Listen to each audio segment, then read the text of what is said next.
Hello, welcome, and thank you for joining the Dark Reading News Desk for this series of conversations with Black Hat newsmakers. My name is Becky Bracken. I'm an editor with Dark Reading, and I'll be one of your hosts throughout this second full day of interviews to bring you the best Black Hat 22 right to you, wherever you are. Before we get started, let me explain how the Dark Reading News Desk works.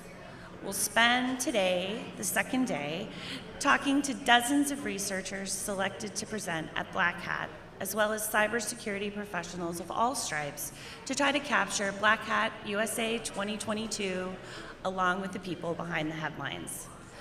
To try to cover as much of Black Hat 22 action as possible, these interviews are going to be quick. So if you're interested in a deeper dive into these topics, please go to darkreading.com, where many of these speakers and their research is being included in our conference coverage, as well as the work of many Black Hat presenters who are unable to join the news desk. With that, let's get to our first conversation. I'd like to introduce Martin Doyenard, security researcher with Onapsis. Martin is here to give us the latest on the recent Onapsis Lab discovery, the ICMAD bug, along with an overview of the vulnerability's impact and why it matters.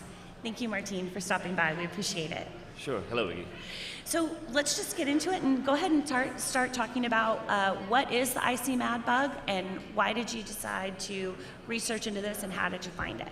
So ICMAD is a set of vulnerabilities that I found last year, and they can be used to take control of any SAP installation in the world because they are present by default in, again, all SAP products.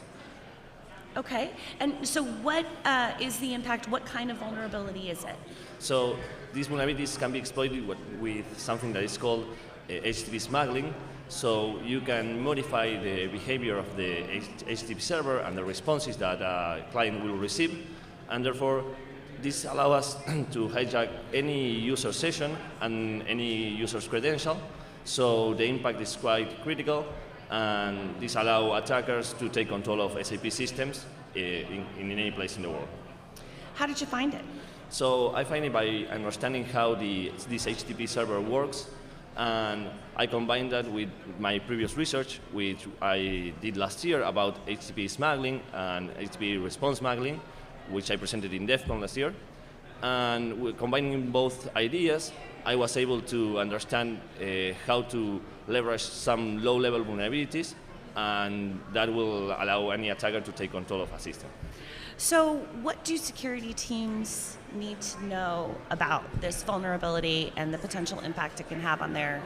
So what they need to know is that if they are exposing an SAP server either to the internet or even in a private network, they should know that if they didn't apply the patch that was released by SAP this year, then they are vulnerable and then they can be compromised, so they should apply those patches and also the other recommendations that SAP released. What's the potential reach of this? How many clients and customers are potentially exposed? So, as I said, we are talking about all SAP installations, but we know that about 5 to 10,000 SAPs are exposed to the internet. We are not sure about the number, but we have some estimations to know that about 5 to 10,000 SAP servers. And of those, how many do you think are patched right now? Well, it's not possible to be sure, but I guess that because SAP and different agencies in the world released information about this, and it was really critical. Probably a lot of them made us install those patches. However, it's not easy to place a patch in an SAP system. Therefore, we could say that probably not all of them are quite patched. Why is SAP difficult to patch? Well, because there are different modules that when you apply a patch, they might not work anymore, and so the business logic will not work in a company. And if an SAP in a company stops working for like 5 minutes, that means millions of dollars. Therefore, some companies might not be able to install a patch, and so they will leave the systems just like that. Bit of a paradox there. It's too critical to patch, but it's too critical to not patch? Exactly, yeah. It's not easy to patch, but it is necessary if you are exposing this server to the internet. Can you explain a little bit about how taking those systems offline costs so much? Sorry. Yeah. Why, if patching those SAP systems, why, if they're down, it could cost businesses so much money? Why is it so critical? Well, because the companies in the world that use an SAP needs to do everything in the company. The SAP is used to manage all assets and all business processes. Therefore, if you don't have your SAP running, then the company is like stop. Okay, nothing can be done until the SAP is back up again. What do you say to security teams who are almost afraid to patch this? How do you help walk them through both explaining the critical nature of the patch and why it behooves them to take the maybe initial hit of being down for a while or potentially have a bad patch in place? So what I can say to those teams is that this is really critical and this can affect the entire security of their system. So it's important to patch the SAP. However, there is also some manual workarounds that can be applied in all SAP systems, including the proxies that can be used to reach the actual server. So if you are not able to actually patch the ICM, which is the component that is vulnerable, then you can also apply those manual workarounds to be protected at least for some time. How did you get into this research? How did I? How did you get into it? How were you led to this particular research? Well, last year I did a research on, as I said, HTTP smuggling, and it was really interesting because HTTP is one of the most important protocols in the internet. I mean, everything is using HTTP right now. Right. So I said, okay, if I'm going to try to look for a vulnerability in SAP, I want to go for the most exposed service that can be found. And so this is something really critical because you are exposing it to the internet. So maybe some attacker that is not inside your network can also reach these services and then compromise the entire system. So what's worse, being down for 5 minutes or completely losing control of your system? Is that sort of the... Okay, so what are you working on now? So right now I'm still working on this HTTP server. I'm trying to look for other vulnerabilities, but I'm going to look for something in the HTTP2 protocol. So my idea is to keep working on this as it shows that it's something too critical to miss it. Too critical to miss it is interesting. What has the reaction been when you go and explain this to business teams and security teams because it's so critical? Are they shocked? Do you get pushed back from that, or?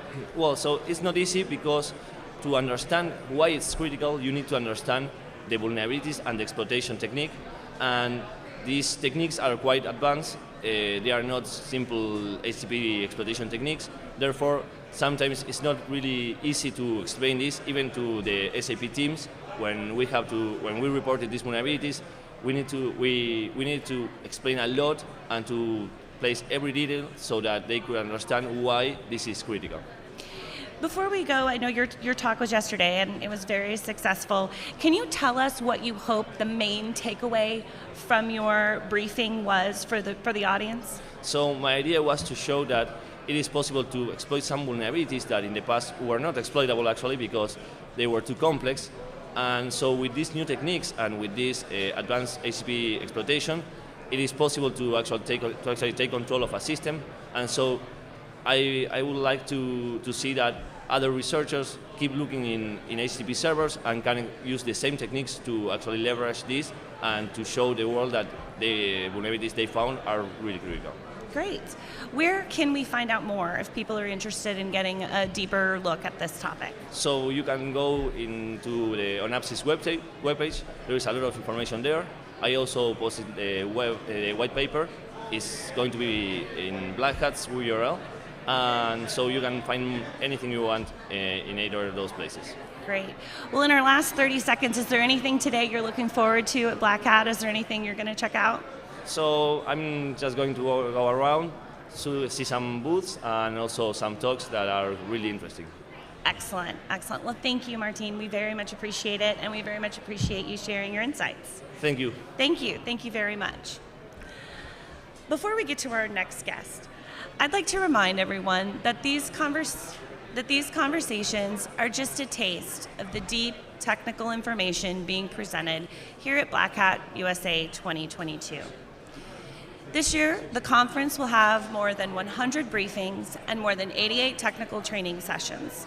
If you would like additional information, please visit darkreading.com for links to research, data, coverage of briefings, and much more. Next, we'd like to welcome Roya Gordon. She's Security Research Evangelist with Nozomi Networks. Nozomi Networks Labs recently conducted a security assessment of UMB protocol on the RTLS, correct? Yeah, it's ultra wideband for real-time locating systems. Okay, so you found some vulnerabilities, some new vulnerabilities in there, right? Yeah, so in our talk yesterday, we revealed vulnerabilities we discovered, so like 0 days, in 2 widely used systems on the market, which is pretty a big deal. These systems are used in different industries, from manufacturing plants to smart cities, smart buildings, so these vulnerabilities are kind of a big deal.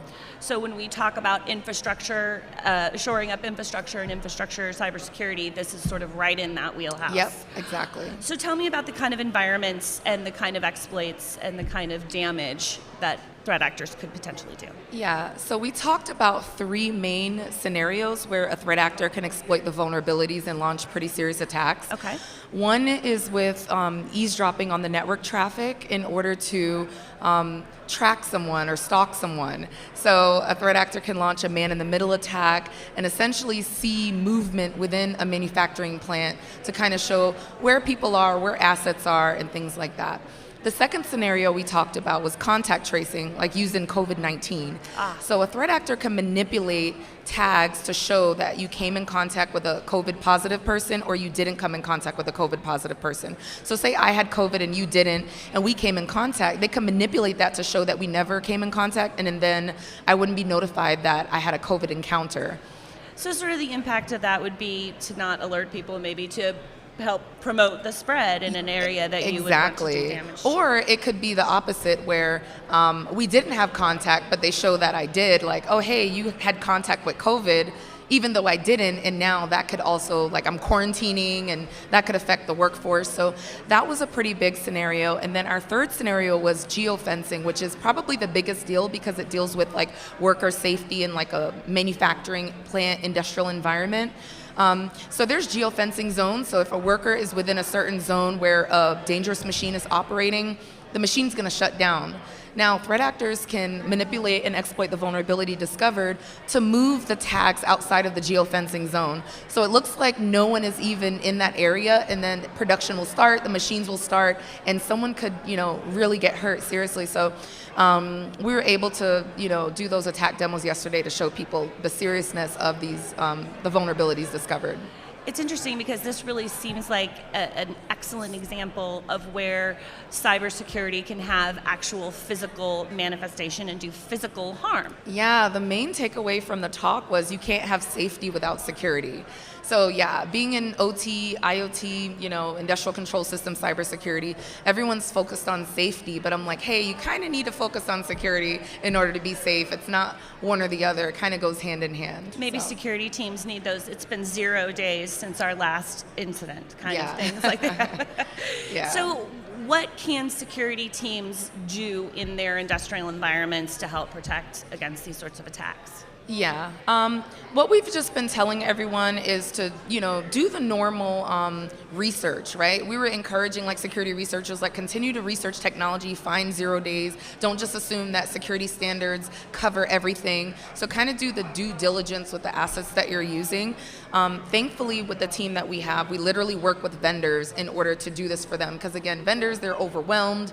So it's like, hey, it's our job to pretty much look into this, to reveal the 0 days, work with government, provide mitigations and things like that. So, I hope that people learned a lot from our talk and the effects that these vulnerabilities have. And we also published some remediations in our white paper. So Black Hat's publishing our white paper. We're also publishing a blog with our white paper next week, Monday. It's going to be on Nozomi Networks' website. And it also provides a link to GitHub where we have packet captures and dissectors, and so additional things for remediations for this vulnerability. Awesome. So going into industrial environments, and that seems like what you're doing all day long. What is the reaction to how much salesmanship are you having to do to explain that cybersecurity is security? Yeah, I think that they get it, but obviously they just can't. They can't patch as often as IT environments, because you can't afford to have disruptions, delays. Sometimes when you patch, it causes like other issues. So there's like scheduled maintenance, but the issue is threat actors, they're exploiting vulnerabilities as soon as they're announced. So if you're delaying patching, you're inherently vulnerable. So it's kind of working with them to say, what are some workarounds you can implement until you're able to schedule that patch?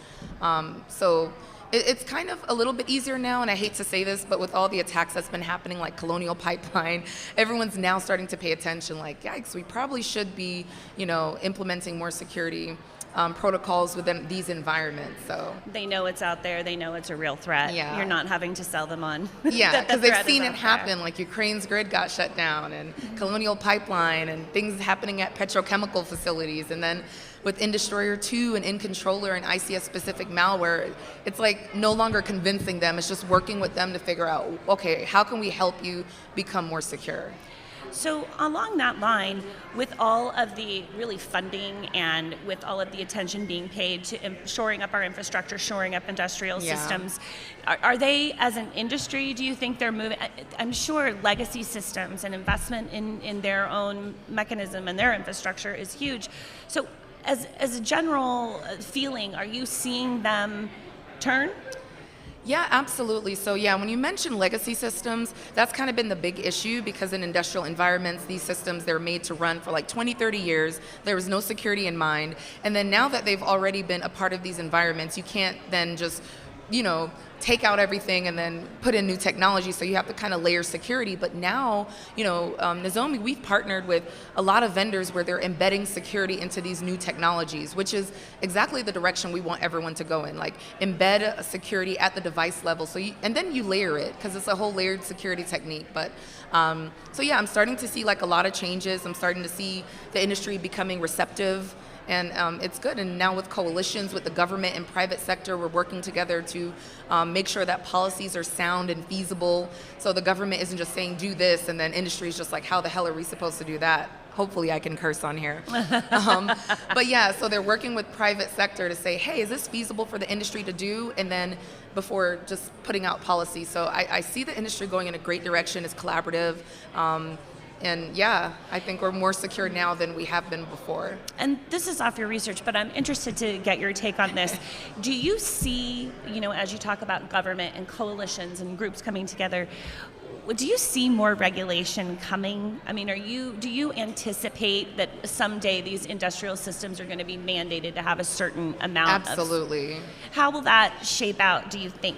I think it's needed. Like one of the main things we talked about, in our talk yesterday is security standards. They don't cover everything. So just because it's a standard, we think we're good, but we're able to figure out like, wow, threat actors, they can find this loophole here that no one's looking at, and then they're able to exploit systems and cause harm. So I think the more regulation, the better, but I think the key is making sure it's sound regulations, and that's what the government's doing. They're working with industry. They're having key vendors review policies before it's published to kind of say, hey, does this make sense? And I think that's the way to go. They weren't doing that before. It wasn't the collaborative. Yeah. Yep. And now they're putting down the hammer, they want to make sure that this is something that can actually be implemented. So.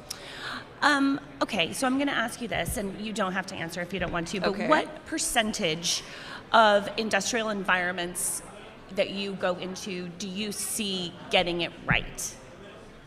Can you break down for us, like, I would say maybe a third.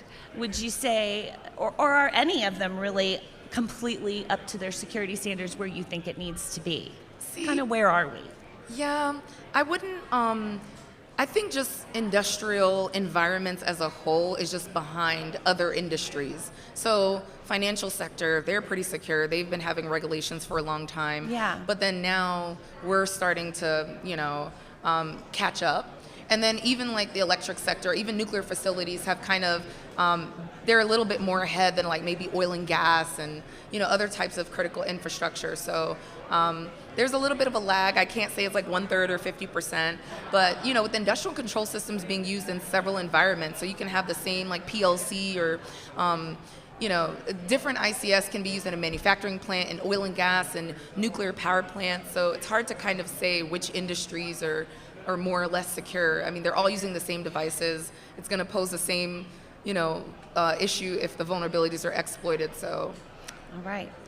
Roya Gordon, thank you so much for joining the Dark Reading News Desk. It was lovely to have you, and if anybody wants to find out more, I would absolutely encourage you to check out Nozomu's white paper.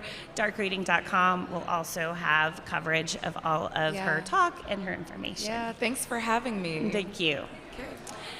Next up, we have a pre-recorded interview, and then we'll return live from the Dark Reading News Desk at Black Hat USA 2022. See you soon.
It's Black Hat 2022, and it's the Dark Reading News Desk. Terry Sweeney here with Dark Reading, and joining me now is John Shire, Senior Security Advisor with Sophos. John, thanks for joining us on the Dark Reading News Desk today. My pleasure, Terry. It's good to see you again. Sophos has just published some original research detailing multiple cyber criminal groups carrying out back-to-back attacks on the same networks. Pretty nervy. Tell us what you can about the unusual nature of these attacks. Sure. So this started with the Active Adversary Playbook, which we published in June, and you and I talked about at RSA. And back then, we noted some examples of seeing multiple attackers within networks within a relatively short period of time. And if we think back of traditional attacks, usually it's months or years, right? So you get attacked, you clean up, you recover, and then you get attacked again. And that period is a bit prolonged. And what we're starting to see, at least anecdotally, is some of these attacks are now occurring days or weeks apart. And so that is a little bit concerning. And, we feel that these attackers are a bit more aggressive these days. And as a result, many of them are ending up in the same victims network. And if you also think about traditionally how cyber criminals attack, a lot of them tend to be competing against each other. So crypto miners are one good example where they actually will proactively try to get rid of any other latent crypto miner infections, as well as rats who have even advertised in their dark web forum posts that they will actively kill other bots on the network. So then it basically had us wondering, are there other examples out there? And this is where this report came in. Well, so attack me once, shame on you. Attack me twice, shame on me. Attack me 3 times. I mean, is the competitive nature of this what's driving that? What's the underlying dynamic that is happening here?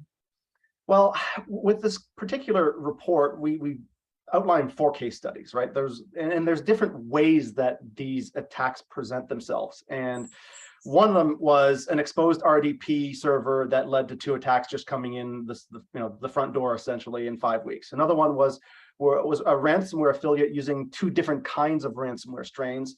The one that you're talking about here, the 3 attacks, the multiple attackers in one network, were abusing all sorts of different vulnerabilities and failures within the network. And then finally, one backdoor from a previous attack led to an additional attack. But if we look at some of the reasons behind some of these, I think initial access brokers or IABs are a part to blame. So these guys really, when it comes to target acquisition, it's a fairly random spray and pray sort of approach. And they go after a lot of the low hanging fruit. So they go after vulnerable exposed services and those kinds of things. But they don't also have exclusive access to these resources when they go to reselling when they go to resell the resources. And so they might sell the high value targets for immediate compromise, because a high value target is usually a larger company with a greater ability to pay. But along with that comes more resources and a potentially quicker detection rates. And so you want to get in there and out quick. But then the lower ROI victims, the smaller companies, the ones with less revenue, are staying exposed for longer because, 1, as I said, it's not always exclusive access. And 2, they can be resold multiple times to different actors. And it's not just IABs that are finding these victims, which is really important. Other criminals can also independently discover these victims and breach them and compromise their networks. It seems as though they are hiding each other's tracks, which is a little weird if they're competitors. Can you help us understand that? Yeah, so in one case, there was the third group decided that they were going to eliminate what we suspect was their own tracks. And it was a very much of the nuclear approach, right? They basically started blitzing all the logs and getting rid of all the tracks of their activities. But in the process, they were able to get rid of the tracks of the other group's activities as well. So by simply just deleting everything, you delete not only your activity, but everybody else's as well. And so, one might say, oh, well, were they actually working together? Were they trying to cover for those other attackers? I doubt it. I think that just very simply wanting to stay off of the radar themselves, it had the unintended externality and side effect of getting rid of the tracks of the other guys as well. So offense turns a little bit to defense, it sounds like. Correct. Yeah. Is this indicative of a larger trend among ransomware groups? Is this cooperation that fuels these multiple attacks? Is this the way ransomware will go for the rest of the year? Well, it's important to point out that we don't have evidence of clear cooperation here, right? So when we talk about in this particular report, when we talk about these groups being in multiple groups being in the same network, we're not saying that they were calling each other up before and coordinating their outfits and their attacks, right? What we're seeing is that we've noticed this activity, and that something like that would also be very difficult to prove, right? So we need to catch them in the act and catch them communicating their intent. And we don't have that. What we're saying is that there's been a trend of multiple actors in shorter time periods than we've seen in the past. And so I don't think it's really indicative of ransomware group behavior, but rather these are symptoms of weak security posture that are leading to multiple compromise. And the key takeaway here is that if you've left the proverbial door or window open into your network, someone will walk through it.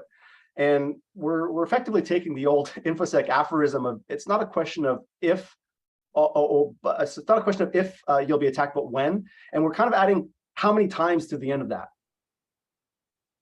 So this is less about like how quickly can we recover than how can we be smarter about closing off the loopholes, the open doors, as you put it.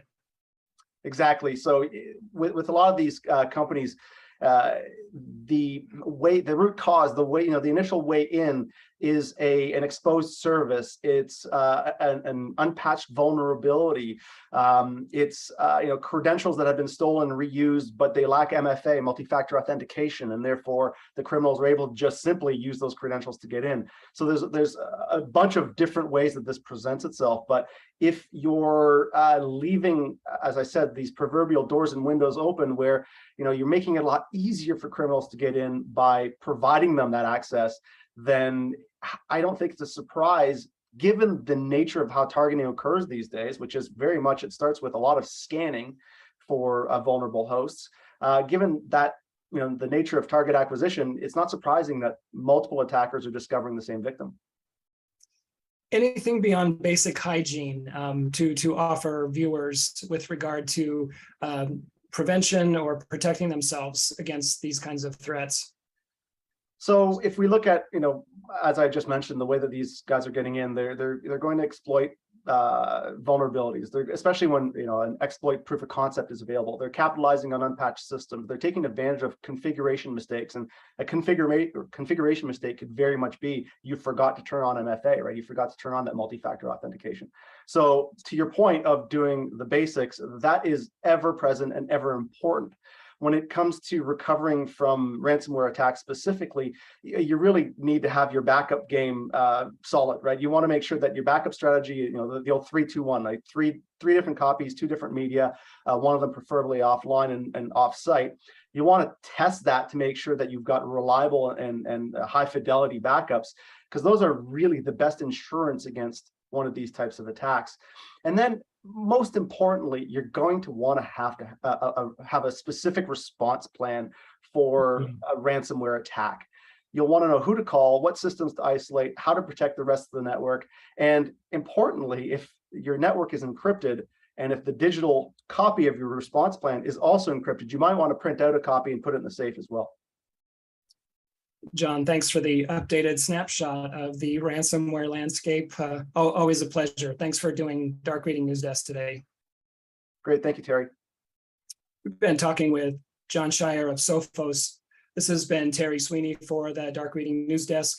Thanks for joining us for this Black Hat conversation. We'll see you next time. Hello, welcome to the Dark Reading News Desk at Black Hat Asia. I'm Kelly Jackson Higgins, the editor-in-chief of Dark Reading, and with me today is Csaba Thitzel, content developer at Offensive Security. Csaba is giving a talk this week here at Black Hat Asia called macOS Vulnerabilities Hiding in Plain Sight. Welcome, Csaba.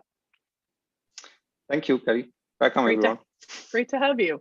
So you're going to be talking about your findings on 3 macOS vulnerabilities that you discovered when you were looking at other research. Tell us a little about what you found in those 3 cases. Okay, so basically what happened in these cases generically is that someone or a group of people found vulnerabilities, they documented it, Apple fixed the vulnerability, and they sometimes even documented how Apple fixed it. And oftentimes, or in these cases, what happened is that there was still something remained unfixed by Apple, and it wasn't concerning the original vulnerability that was found and fixed by the authors, but something else. And the way I found these vulnerabilities is I read these write-ups a lot of times. Like for some reason, for other research, I went back to these articles and read them again and again and again. And at one point, it hit me that there is still something not right about how Apple fixed it or how things still work on the system. And with that, I found new vulnerabilities based off these articles. So it's basically the vulnerability, we could say it was in the article, but not obvious at first read. Okay, can you, I know there's a lot of layers here, but can you kind of give an overview of each of the three things that you found, the three vulnerabilities, and kind of what they would let an attacker do? Mm-hmm. So the first one is about a vulnerability which was found in Ponto in 2020. The original vulnerability was a privilege escalation vulnerability, and it allowed changing the ownership of an arbitrary directory on the system. Now it was fixed properly, but what remained is that someone could still create a new directory and setting user privileges on that new directory on the system, which still allowed someone to escalate privileges to root on the system, although it was a bit more harder because you are much more restricted with what you can do, but it was still possible.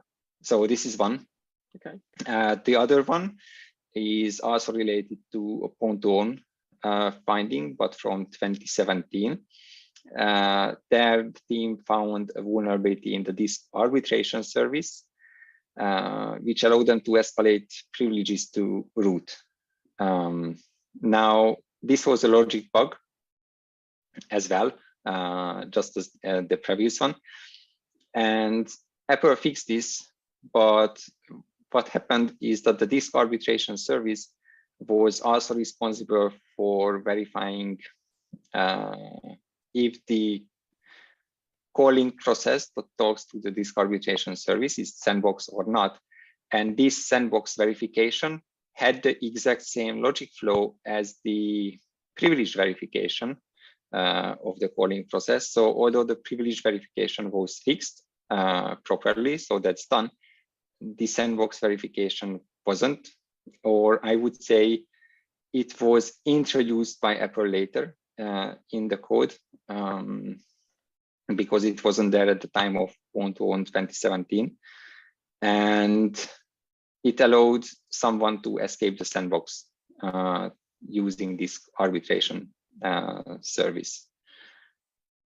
And the third one was related to a TCC, privacy-related bypass. This is actually very interesting because there are more steps to this. First, there was a zero-day vulnerability found in a malware,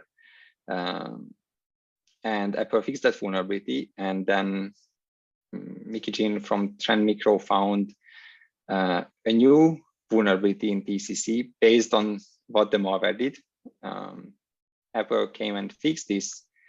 And then after these two, we found with Wojciech Regula basically a third more generic way to exploit the previous vulnerabilities in TCC and bypass privacy on macOS, and now it's also fixed. yeah, all of the vulnerabilities are fixed now by Apple. How they all sound like these are pretty advanced features that had vulnerabilities in them in macOS. Are these for an attacker to be able to sort of exploit this? Would it have been someone who really was relatively advanced attacker, or is it something that could easily be done by an attacker?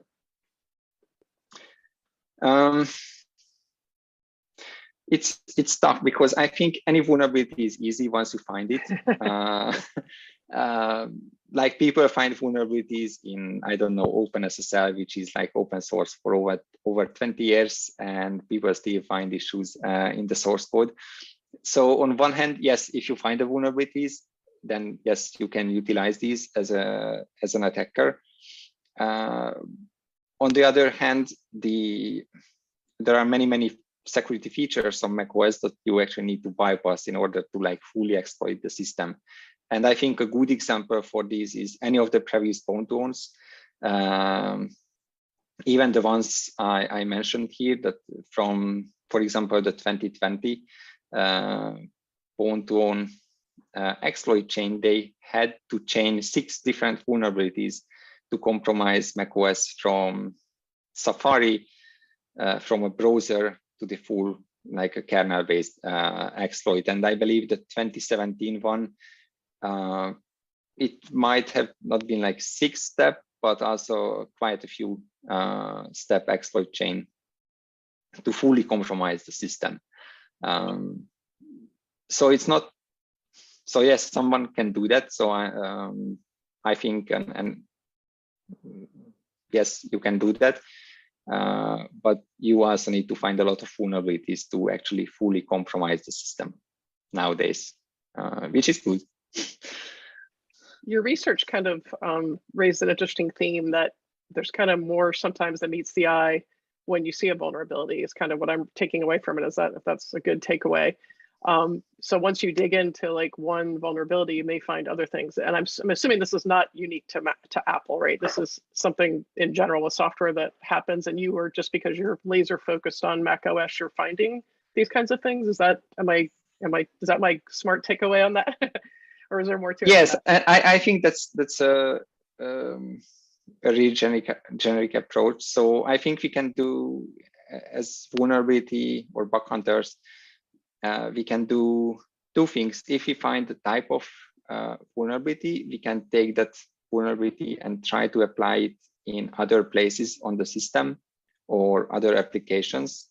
I think I often do that, and many people do the same. So that's one.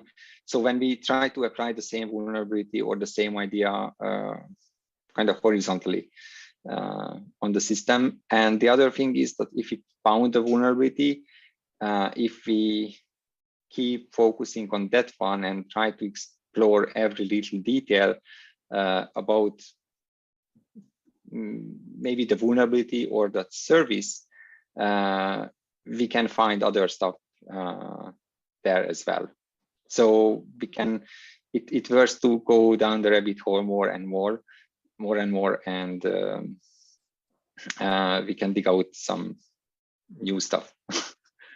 And I know you and I talked about this earlier, was, we're seeing more Mac vulnerabilities and even more Mac malware in the last couple of years. And that's probably a lot to do with the fact that more researchers are really digging into Mac OS. Is that a fair statement? Or what does this reflect on in terms of Apple security, I guess, is my question.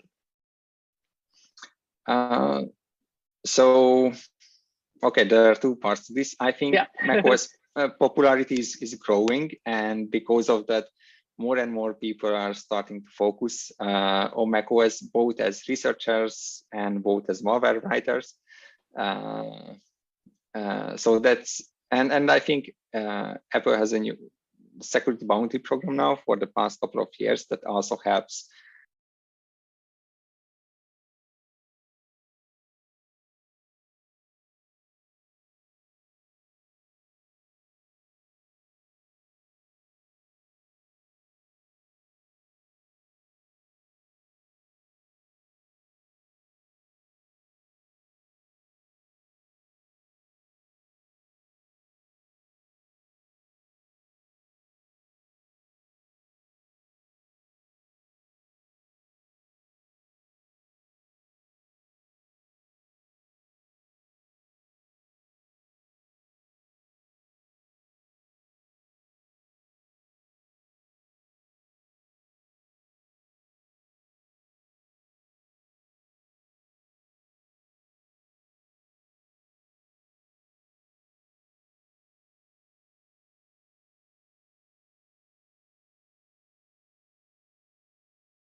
Hi, welcome back to the Dark Reading News Desk at Black Hat at Mandalay Bay.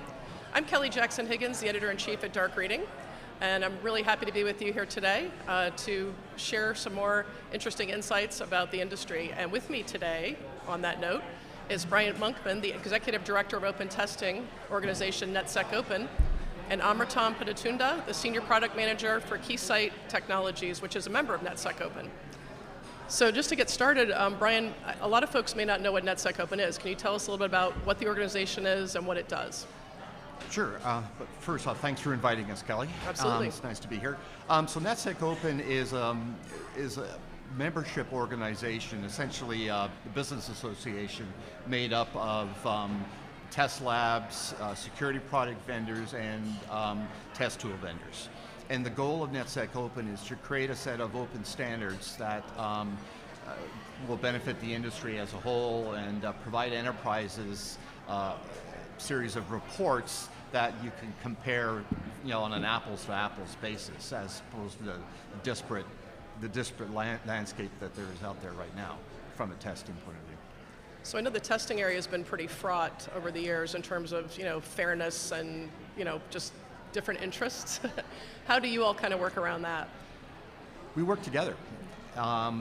We're an open organization. The standard that we've developed, or I'm now currently working on, is going to be contributed to the IETF as part of their RFCs, and can't get much more open than that. And we are open. Anybody who's prepared to contribute is welcome to join NetSec Open. We are a community of contributors, and get people who are really strong competitors in the market coming together and working together, to further this. Yeah, that's got to be really challenging. So it can be. It can be messy sometimes. So Amritam, what does Keysight do with NetSec Open, and what sort of drew you to want to work with other vendors for this organization? Thanks, Kelly, for having me. Keysight is a test company, so it generates test traffic for almost every device connected in the world, right from radars to network security. And obviously, we come as a test tool vendor in this organizations, and we are extremely glad to be here. We think as a community, we are trying to make a change. And the biggest example, like you said, on the competition aspect, right? In the test space, it's a very, very small amount of members or people that are there. And we are head-to-head colliding with our biggest competitor all the time during, when we meet them outside. But in NetSec Open, we are working together in Kahoot to do something that we believe is the right thing for the community. So I believe that's one of the greatest example of people from very different aspects of industries coming together, collaborating for the betterment of the community. So this is a little bit of an uncomfortable question. I'll let Brian answer this one. Let me just add Okay, to that. sure. So we have Keysight is a member, Right. and Spirent, one of their biggest competitors, is a member. And as part of the IETF review process of the standard, we had one of the reviewers actually say to me, you'll never get test tool vendors to work together on this stuff. And I said, well, actually, we have now for at least two years. So it really is gratifying to see everyone coming together, and it's quite powerful in my opinion. But the uncomfortable question is, it took a while to get there, right? Like there were challenges, right? I don't know if I could say that, but it took a lot of time, yes, and there were challenges, and it's like anything where you're developing something that requires a certain degree of consensus. There has to be compromise. People have to accept that things aren't going to be perfect. Things aren't going to always go in the direction they want, but there's a lot of back and forth, a lot of debates. The biggest challenge has been to ensure that once something has been discussed and a decision has been made, it stays closed.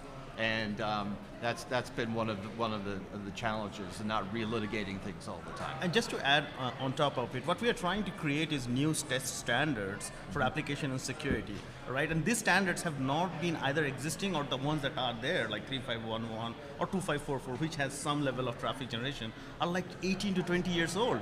right? So the internet has completely changed between that time, and whatever we are doing, even though it's taking probably more time than we think we should have. That's for sure. But once it comes out, this is going to stay for a very long time and service the community. That's what we expect out of this. And we've segmented the work into essentially two parts.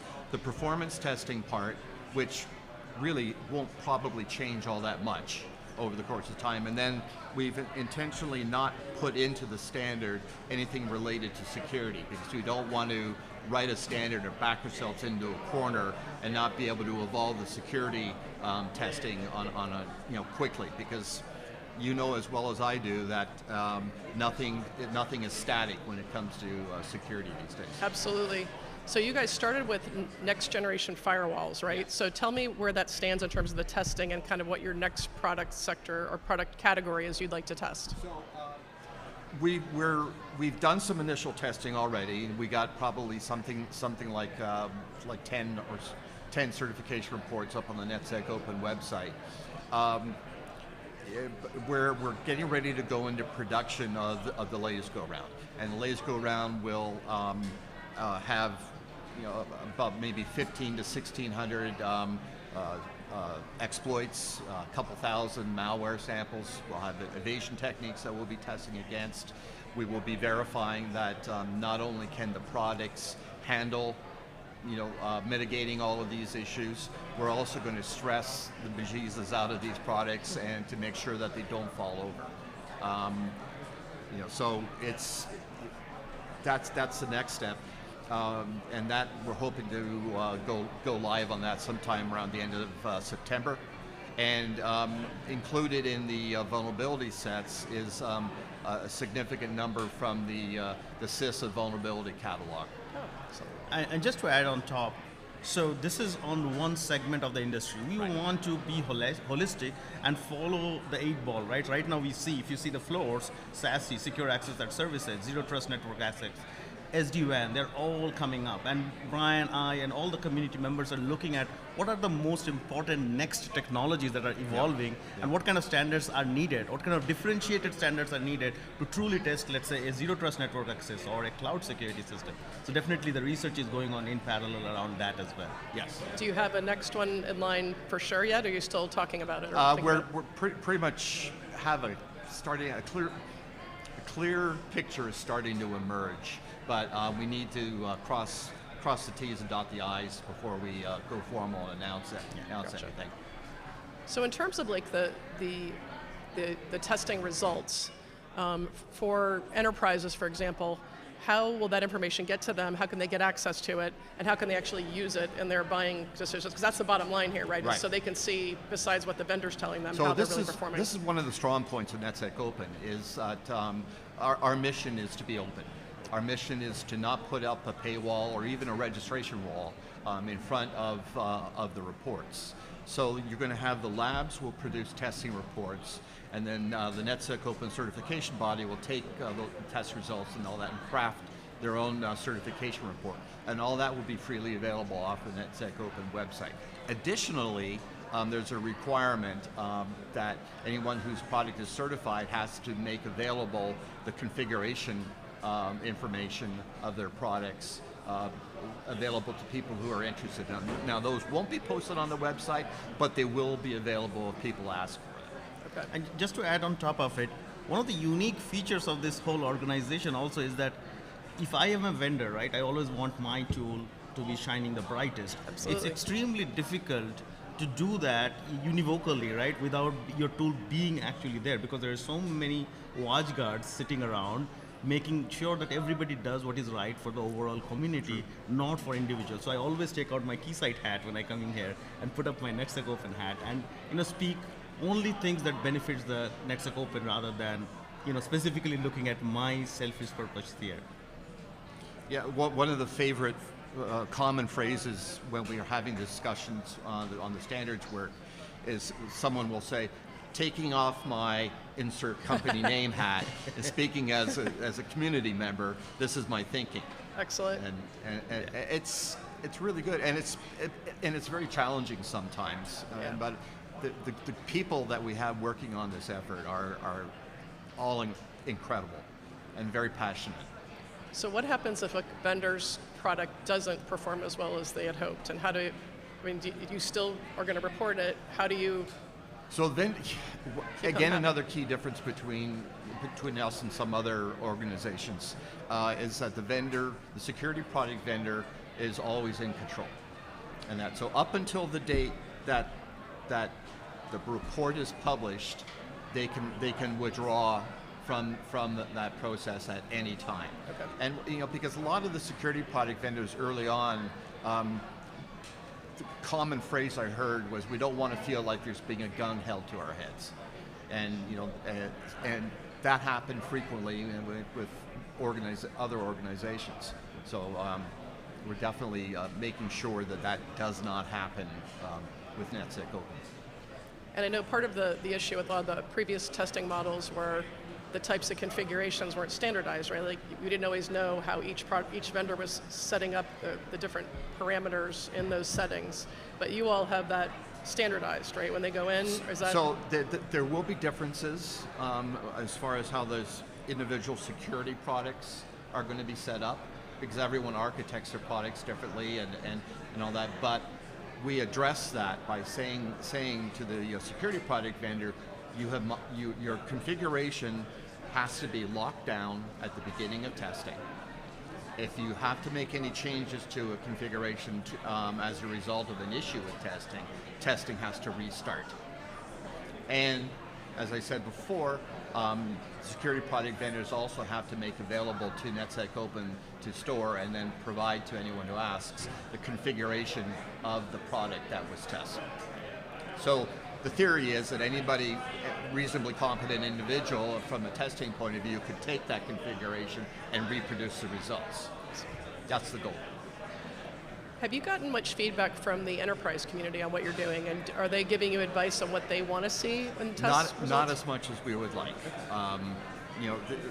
I believe any well-run test program has to be a combination of test tool vendor, a security product vendor, and a test lab, and the enterprises. And the enterprises is a point where we really need to have involvement from, because too often a security product vendor who may not want to have a certain feature or control tested will say, well, my customers aren't asking for it. Well, if enterprises are involved and they disagree with that, then they can raise their voice, well, we want it.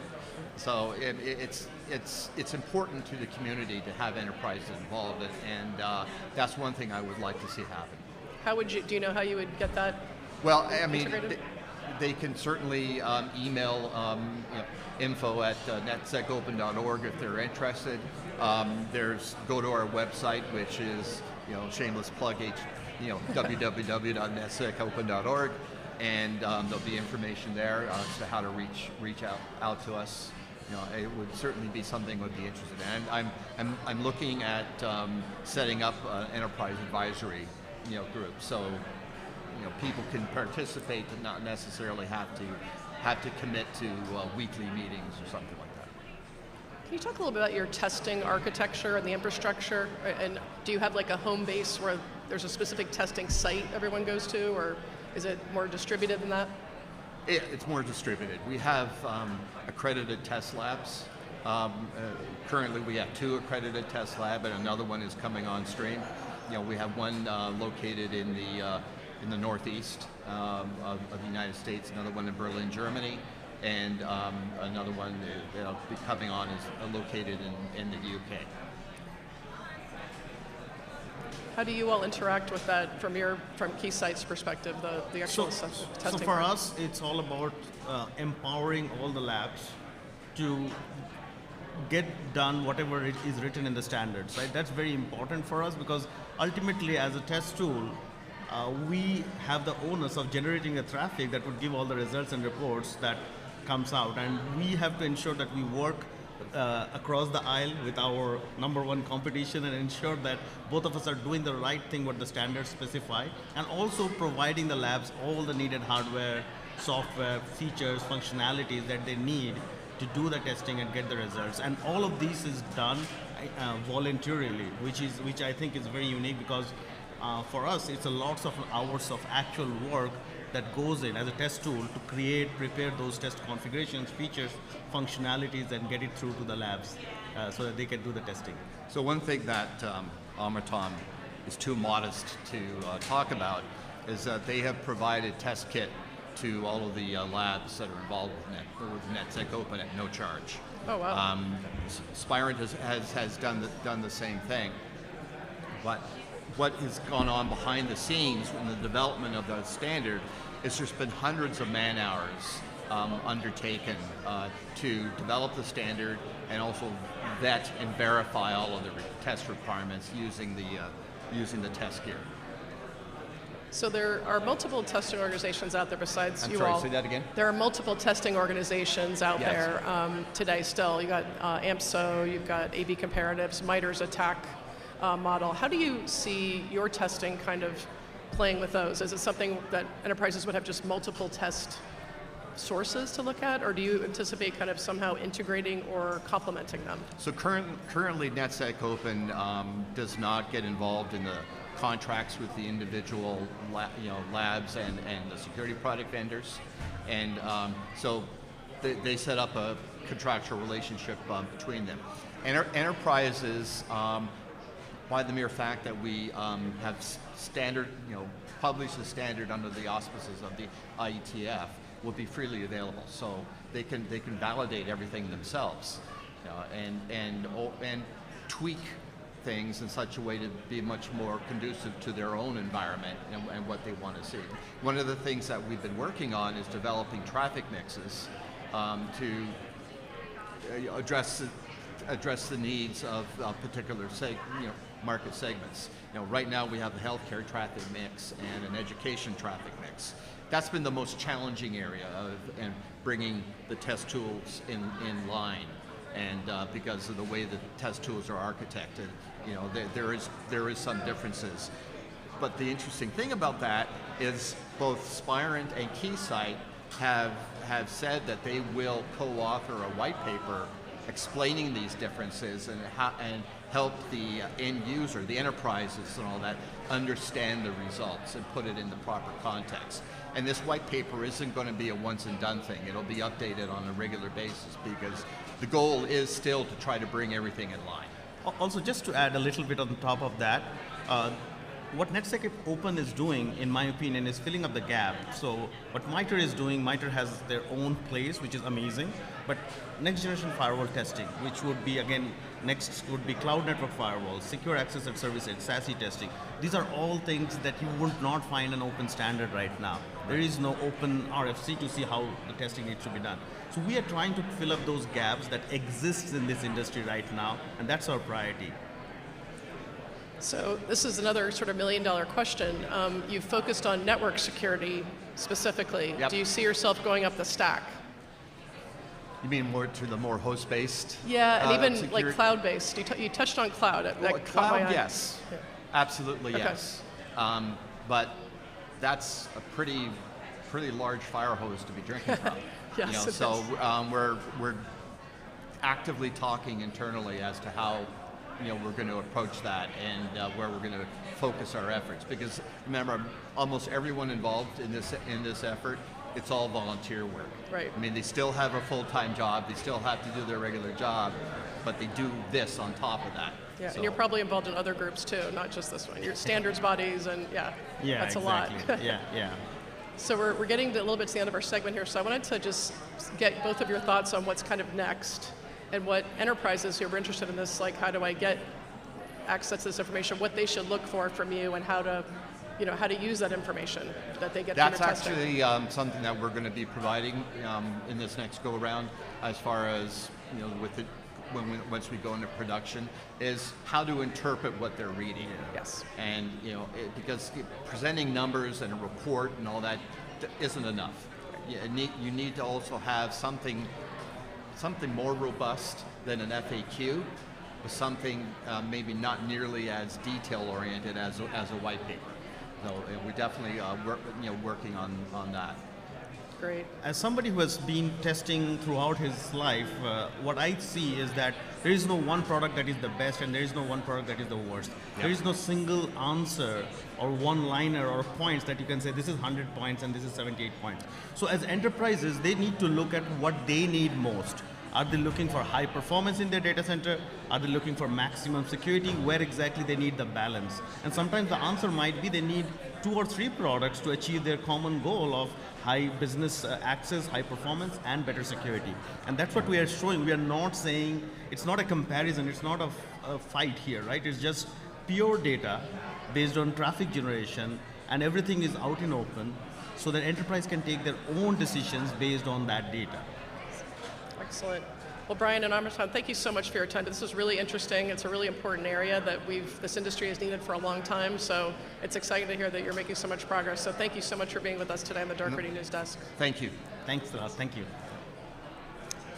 And next up at the Dark Reading News Desk is Kurt Franklin with Omdia. Kurt and I actually used to work together at Dark Reading. He is now a senior analyst with Omdia's cybersecurity practice, and we're going to talk a little bit about some of Kurt's views of what's happening at the show and some of the things he's seeing from the analyst's eye. So I want to welcome today with me right now is the one and only Kurt Franklin. Here. Love being able to share a desk with you once again. Well, this is great seeing you again, especially Kurt was always my mentor on camera and video and audio. So I feel like the tables have turned here. So Kurt, I know you've been in meetings a lot of this week, obviously. What were the things that you were trying to focus on from your perspective of the research that you're doing? What are the topics that you really wanted to look at this week here at Black Hat? Well, I tell you what I want to do. One of the things I do after every conference I attend is do a little piece called 5 Things I Learned at, in this case, Black Hat. I want to give you a little bit of a preview of that. Oh, a scoop. So a couple of... Ooh, a scoop. So a couple of the things that I learned revolve around knowing what we're protecting. You know, I think it's astounding that we're at a point where our networks and our architectures are so complex that one of the key issues that CISOs and security teams face is knowing exactly what it is they're protecting. Starting with the basics of knowing what all the components are, the endpoints that they're protecting. If they are also tasked with going against an IoT or operational technology network, it's another level higher in terms of complexity. But understanding what they're protecting and understanding what might be the vulnerabilities of each and every one of those components, whether it's the endpoint, the software, the network architecture, or the cloud services. Because unfortunately, while cloud was supposed to make many people's lives easier, it has succeeded in making most professionals' lives far more complex. So the idea of knowing what we have and what we're protecting is huge. And that's not a new problem, right? I mean, that's been a problem for decades in terms of just the IT network not knowing but now it's exacerbated, right, by IoT and the cloud. That's very true. And the thing is, with all the technology that's being thrown at it, with all of the very fine minds that are being applied to the problem, it hasn't been solved. You know, we've got a number of companies down on the expo floor. They have products that talk about visibility, that talk about inventory, that talk about putting those numbers into some sort of context with a risk score, which is another word we're hearing more and more. But it is still a problem to be solved for most organizations. What are which of those newer approaches seem more promising, do you think, for enterprises? I mean, a risk score sounds interesting, but is there actionable information that goes with that, like to really know how to go to the next step and fix it, or? Well, it's funny that you should ask that. One of my topics of research for the next year is going to be quantifying risk.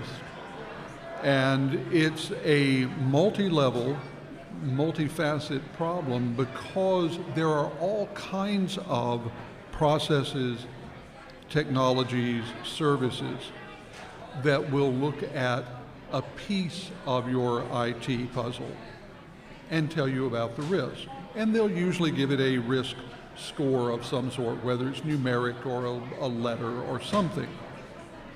What is much more difficult is coming up with an overall risk score for your organization.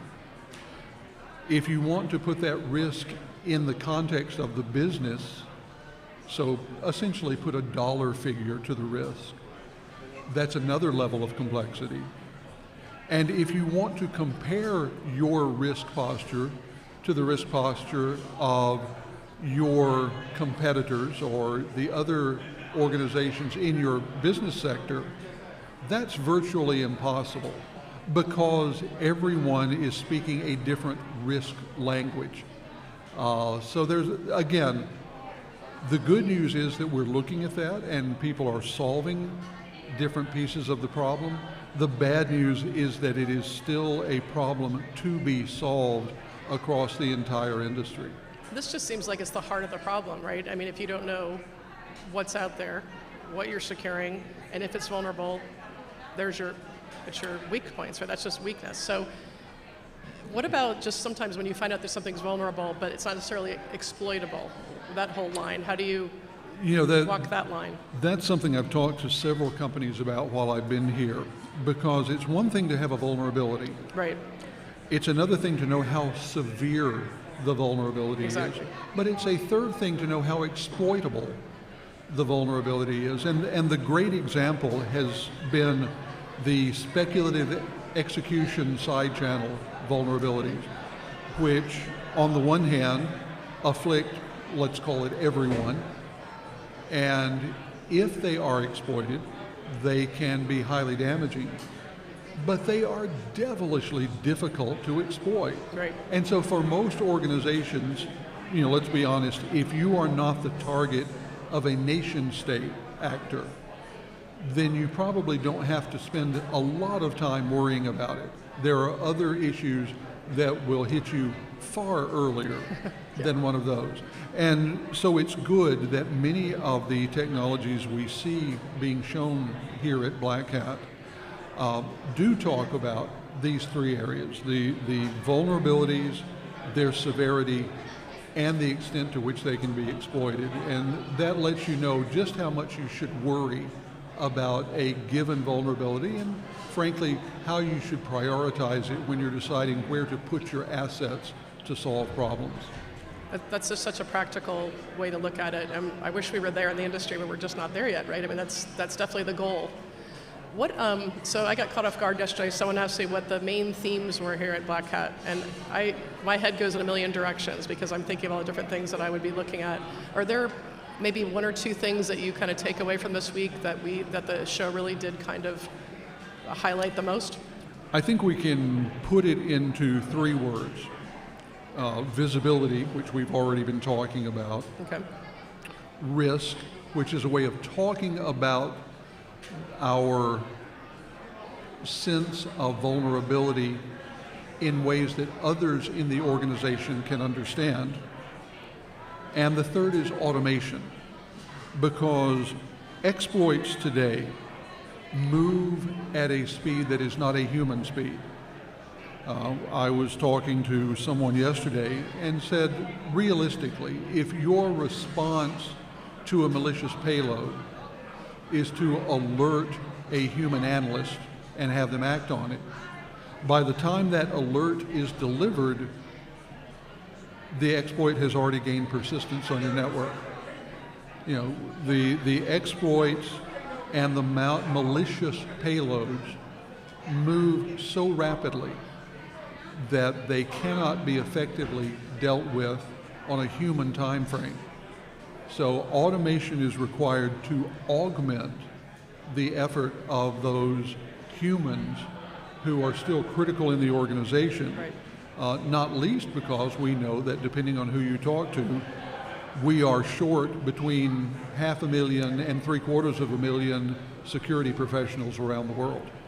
Yeah, I mean, we hear about automation all the time as like the answer to everything, but then we also know the human is a really important piece of that puzzle. So I feel like that's an area that's still kind of not resolved. Is that how you would say it? It's still just like a moving target from what you're saying? The question is whether you're going to use automation to augment the humans or to replace the humans. Right. And automation is superb and even, I would say, necessary for augmenting the efforts of the humans, but it's not nearly at a place where it can effectively replace the humans.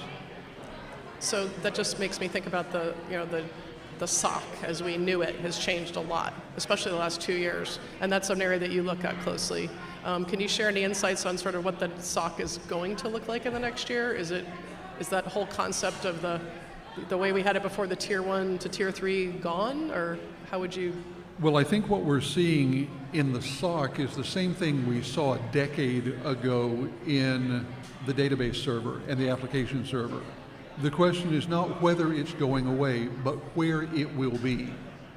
And for most organizations, rather than the SOC being a single room with a lot of monitors and some humans sitting in it, it's going to be a distributed SOC where there will be, for most organizations, someone or someone's sitting in front of a monitor ready to act, but they will be augmented by pieces of a SOC that sit with managed security service providers, that sit with their cloud service providers.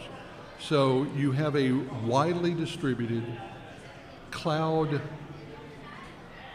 augmented SOC rather than a simple single room where someone can go and look over the shoulders and say, here is my entire security operation. But will we still have the cool big screen and map? The cool big screen and map is never going away. It's that. like, as long as there are IT professionals, there will be blinky lights. Oh, good. As long as there are security professionals, there will be large monitors with maps on them. That's like the most fun part. Absolutely. So I know you work a lot from the enterprise perspective. If you were to give enterprises, folks that are here, trying to get the latest, on what to bring back home, what would you tell them to look for, like on the show floor and the conference sessions? Like what kind of things they should focus on to take back with them, like the key topics, the key way to kind of bring home something meaningful to their teams or the purchasers in their organization? Well, I think the big thing that they want to ask when they're talking to any new potential provider of products or services is who you work with. In other words, the days of saying, we are the only source of truth, we are the only place that data can be generated, the only place that it can then be analyzed and displayed, are gone. It's required that you have security products and services that will accept data from a wide number of providers, that will then provide information and data back out to a constellation of additional analytic and action providers, because this complexity, whether it's on-prem, hybrid, cloud, or multi-cloud, requires that many different pieces be put in play to provide the security in depth that we need for all of our IT solutions. So making sure that you're not buying into an island is going to be key. And that seems more challenging sometimes, right? Because a lot of vendors now are doing a lot of things. They're trying to add to their security tools, their security coverage to try to cover all of your bases, right? And that's tempting, I'm sure, for an organization to say, well, just stick with these folks because they can do it all.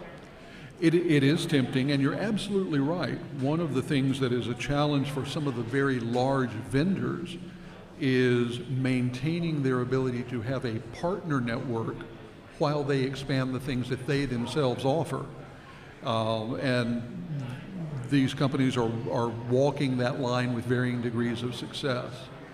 But while it is very tempting to say, well, it will make my life simpler if I just buy everything from one company, the fact is that it is going to require multiple vendors bringing multiple products and multiple services to bear on the network of any significant organization. If you've got more than a few hundred employees, you really need to be working with several vendors to make sure that your security needs are being met as well as possible in a way that doesn't overly add to the stress of your poor security professionals. Yes, and there's a lot of stress. There is stress. There is a lot of stress. Another problem we have not yet solved. No, that's another one. Well, I really appreciate your time today, Kurt. It was great to talk to you, and it's fun to interview you as a former colleague and also to get all the great insights you always have on this industry. So thank you so much for joining us today and for sharing all this insight with us. I think it's really helpful to folks. So thanks for being here at the Dark Reading News Kelly, Desk. thanks for having me. It's a pleasure to be here representing Omdia at Yes. the Dark Reading News Desk. Yes, thank you. Thanks for being here. Thank you very much for my time with Kurt today. We'll be back shortly.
Welcome back to the Dark Reading News Desk here at Black Hat USA. We're coming to you live from the Mandalay Bay Hotel, and I'm joined now by Gar O'Hara, Field CTO with Mimecast. Gar, thanks for joining us today on the News Desk. Great to be here. We are talking about mitigating risk across complex environments. The adoption of hybrid work, of course, has only made the overall cyber risk bleed over now into business risk. This is maybe an unforeseen consequence of the whole work from home phenomenon. Let's start by talking about how advanced email and collaboration security solutions can help organizations more effectively reduce that risk. What are your thoughts there? Yeah, absolutely. Look, I completely agree. We're never going back to the way it was before. And with what we see as hybrid or post-COVID working, and that sort of work surface that we need to protect, it's completely changed. We've seen a dramatic increase in the use of email for very obvious reasons. People aren't in the same office where they could have a conversation like this and work things out. So they're collaborating digitally. They're doing that on email. They're doing that on Slack and on Teams. And as a result, that sort of work surface has completely changed. And therefore, how you need to kind of protect that work has changed also. So that increase in digital kind of channels. How do you see the cyber risk bleeding over into overall business risk? That's a curious but real phenomenon. Yeah, absolutely. So with that sort of increase of digital communications, the reality is where the data is being sort of communicated between the people involved in an organization, that's changed. Instead of us, having a conversation, it's now on digital channels. Therefore, the risk is increased because, the attackers will obviously go where that sort of stuff lives. So you're seeing that increased cyber risk. Now, the reality is for most organizations, the value of them, it sort of lives in the data, right? It's the secret sauce, it's the IP, it's those intangible assets that are the value of the overall sort of business organization, right? So that therefore, anything that's going to attack that or risk the data or the people or the communications obviously is sort of parlays into a risk to the business. The whole work from home phenomenon notwithstanding, continuous evolution of the threat landscape contributes to greater complexity just as a normal course of business. Talk about the threats that keep CISOs up at night, and as a follow, what proactive steps they can take to help reduce this complexity and thereby also reduce risk. Yeah, so there's really sort of two parts when I think about questions like that. The first is the actual threats themselves, and the complexity of those has increased. The sorts of things the average CISO needs to think about has kind of broadened. You see business email compromise, you see ransomware attacks, phishing attacks, credential harvesting, all the things that we're kind of familiar with. And in those kind of silos of attacks, they've actually gotten much more complex and sophisticated. The reconnaissance that it takes to do a business email compromise has increased. So CISOs are very, very well aware of that. But what you've seen as a result of that is a proliferation of solutions that try and kind of cater for all of these different attack surfaces or things that are happening. And I think what actually sometimes can keep CISOs awake is the fact that they now not just have the threats that are happening, but on the other side and internal to their organization, they've got this massively complex set of technical controls that they're trying to dial up, dial down, and is it configured correctly, is it working correctly? And as a vendor, look, we're seeing that pressure come to us where for many organizations, that simplicity is what they're looking for, and they'll come to a vendor looking for best practice recommendations and ways to remove that complexity. Well, there's certainly the internal threats, but nobody wants to be the linchpin in that supply chain attack, do they? That's complexity on a different exponential scale. Yeah, I absolutely agree with you. And sort of when I think supply chain, I think digital supply chain. So downstream effects of a patch or an upgrade or open source libraries, but then also those trust relationships where things like business email compromise or impersonation come into play. And that's the bit where, protecting an organization's email and making sure that you're not the organization that either gets an impersonation attack or is the organization that is used in an impersonation attack. So things like DMARC come into play there, where you can actually lock down the domains that you own so that you can't be spoofed. So, there's a lot of different ways you can attack that problem. It's fascinating that social engineering, like everything else, has gotten more automated. Yep, it absolutely has, yeah. You see the evolution of things like AI and machine learning being used for social engineering. And on the flip side, organizations like ourselves, like Mimecast, are using AI and machine learning technologies in the back end to do things like social graphing, so we can start to understand things like reputation strength and relationship strength between maybe you and I as a sending pair in email, and being able to understand what good looks like, so then you can start to understand anomalies and do things about it. Let's shift gears a little bit. Microsoft 365, Google Workspace are their own kinds of collaborative ecospheres, if you will. Yep.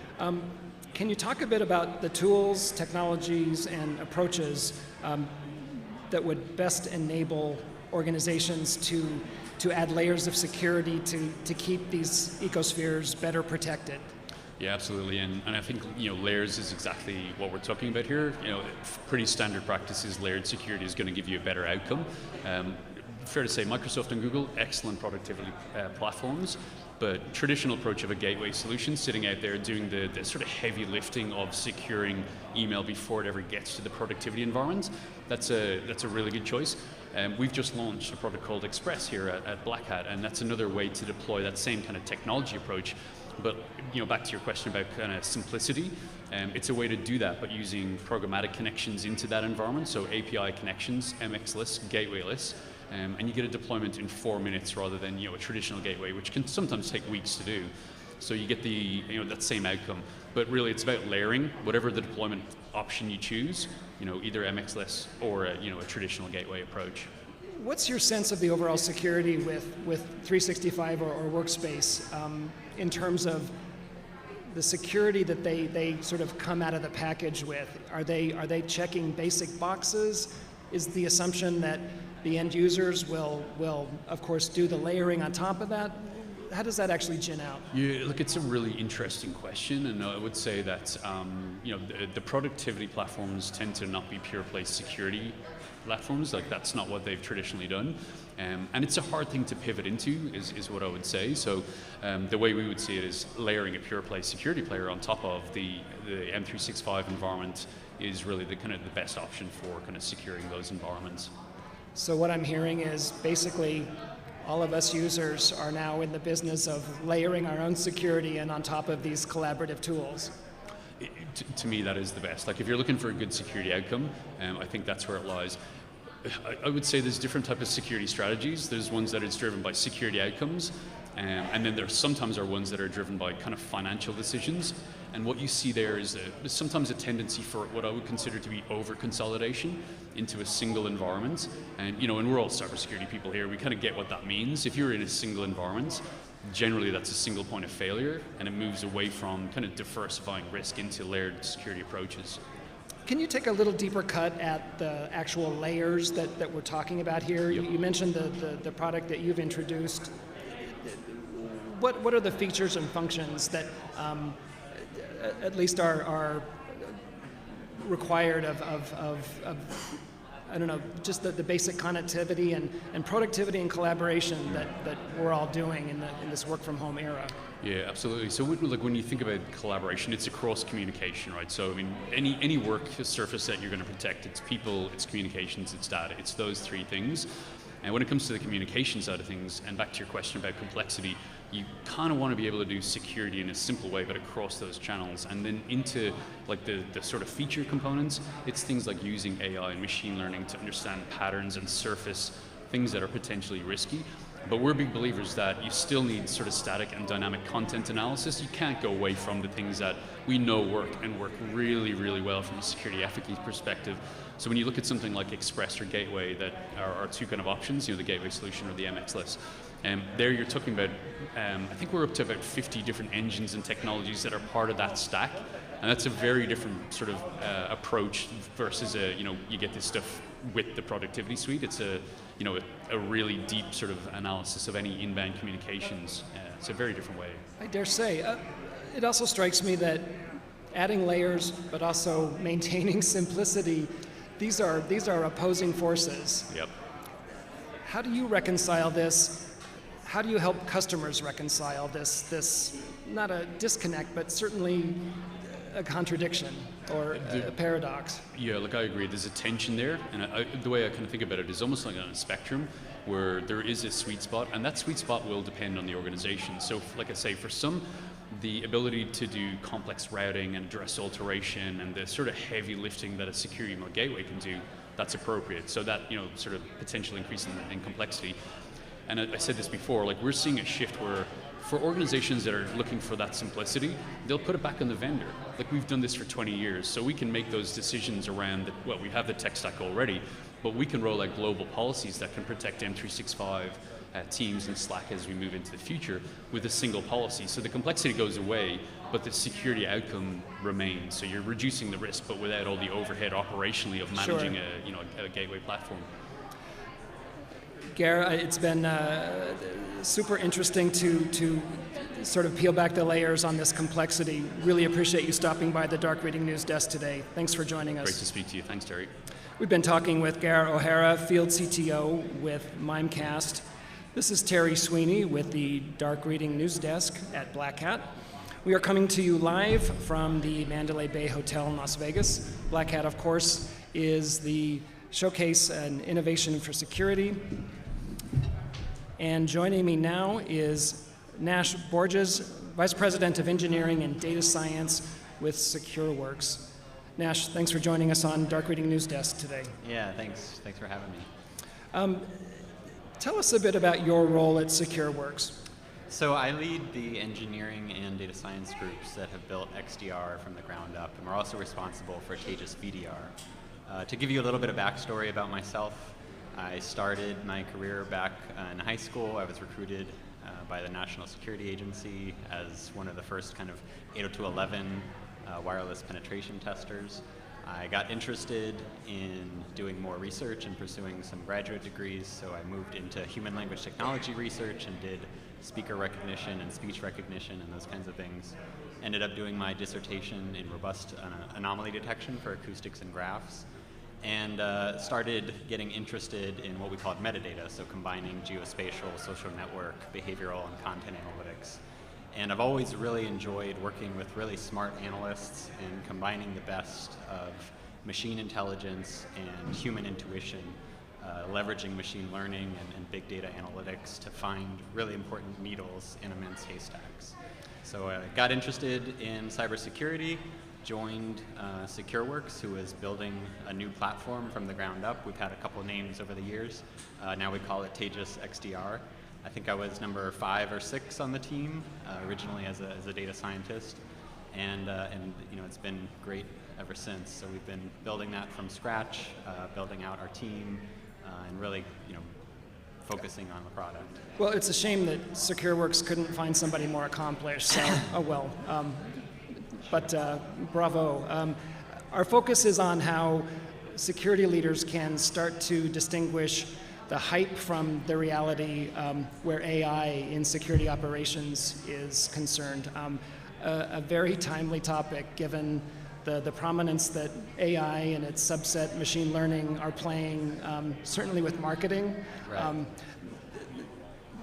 Talk about what it means to bring AI to SecOps on both a practical but also on an organizational level. Yeah, so we spend a lot of time focusing on threat detection, of course, and we'll talk perhaps about our new detector that we call our hands-on keyboard detector. But that's not the only use case that's important to security operations personnel.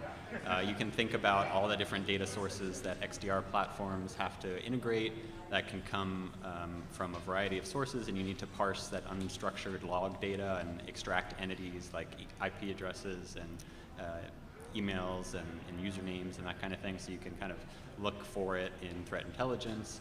You can also think about collecting a bunch of alerts from a bunch of different third-party devices, and some of those devices are noisier than others, and so you need to prioritize those and focus on the ones that matter, that your SOC analysts care about. And then at the end of the day, you need to take some response actions. So you might think about using machine learning to automatically kind of help especially your new junior SOC analysts, learn from your more senior SOC analysts, and learn what response actions they have taken in the past to kind of recommend them to take in the future. So there's a number of different use cases that AI can be helpful for. I think in some ways AI has hurt itself in this industry, focusing on anomaly detection and building a bunch of things that create a bunch of noise. And one of the things I really focus on very deeply in SecureWorks is making sure that all of our detectors have very high levels of precision. They're not going to bury you in noise. And that comes from our experience operating our own SOC over 20 years and making sure that they're as efficient as possible. As a side note, it's curious to me that someone like Brene Brown, the social scientist and vulnerability lecturer, was somehow able to insert AI and machine learning into a recent text of hers. It's sort of like somebody is chasing the algorithms here, the SEO. Like it's officially a thing. As far as like how important these are in our. Well, in terms of getting noticed and rising in search results, I mean, so people are clearly gaming this. Right. But back to our topic, it's also applicable and seems to have its greatest prominence where automation is needed. The volumes of information that flood across the screens and the desks of SOC professionals. Talk a bit about that and to the degree that helps with threat intelligence and just other functions that occur within the SOC. Right, so one thing we often say is that AI is not a panacea. It's not going to solve all your problems. I often think about it in kind of the Pareto distribution of like an 80-20 type situation. So 80% of your security problems can be solved with having really good monitoring, collecting a bunch of information and telemetry from your endpoints, from your network devices, combining that with your cloud security logs and your identity systems and email providers that we were just hearing about. Really bringing that all into one system, normalizing it so your system can understand it and enrich that with industry-leading threat intelligence that we bring inside of our platform. You also want to make sure that you have a carefully curated and constantly updated set of signatures that are just going to find all the known threat activity that's out in the wild that everybody's seen before, and make sure that you're dealing with all the threats that people know about, and you're not going to kind of get bogged down in stuff that you've seen yesterday. And then machine learning and AI and these kinds of things are important when you're trying to detect the things that you haven't seen before. So you can think about 0 days and those kinds of applications where maybe you haven't seen it before, but some of the post-compromise activity is suspicious, and you can start to focus in on more advanced techniques to find some of those kind of needles in the haystack that you haven't seen before. So assuming that you drink your own champagne, can you give us an example or two about how you and your team put AI and machine learning to work on a practical level? Yeah, sure. So our hands-on keyboard detector, if you think back a couple years ago now at the end of 2020, with all the SolarWinds activity, most of that was focused on a threat actor that we call Iron Ritual. Microsoft calls them Nobelium. And that was involving a really complex supply chain exploit where they got inside of that code and were changing things. But around the same time period, if you kind of dug under the headlines, there was another threat actor thought to be Chinese in origin that we refer to as Bronze Spiral. And they were exploiting the same piece of software, but using a very different initial access vector. In that case, they were using a zero-day authentication bypass vulnerability. And again, it was a 0 day, so you hadn't seen that before, including us, that particular way of getting onto the system. But when you're looking at that as a data scientist or a SecOps analyst, you can immediately kind of get a sense that there's something suspicious happening. You're seeing a bunch of kind of reconnaissance commands. They're living off the land. They're using system administration tools, ipconfig, who am I, listing the contents of directory. But they're outputting them to a file called license.txt. And you know what license files are for, and it's not for this purpose. So the question that we had is, can we learn from all of that information, the fact that they're interacting with these commands interactively using what amounts to a web shell, they're outputting these commands to files, they're running them in a certain sequence, they're processing them at the speed of the human mind because they have to understand the information that's coming back to them. So there's a certain manual process that you're observing. Can we learn how to characterize what amounts to that malicious behavior and differentiate it from all the benign system administration activity that we see in all of our customers' environments every day and we don't care about? And that's where machine learning really starts to shine, when you're focusing on these problems that the human mind can kind of immediately see something and perceive something that is suspicious in this case is a really good application of machine learning. And so what we're able to do is characterize all of this data and differentiate it from all the benign activity. And so at the end of the day, we took 2 years of data in our data lake, about 25 petabytes, trillions of events, distilled it down into billions of feature vectors, and created 287 detections. And about 280 of those were true positives.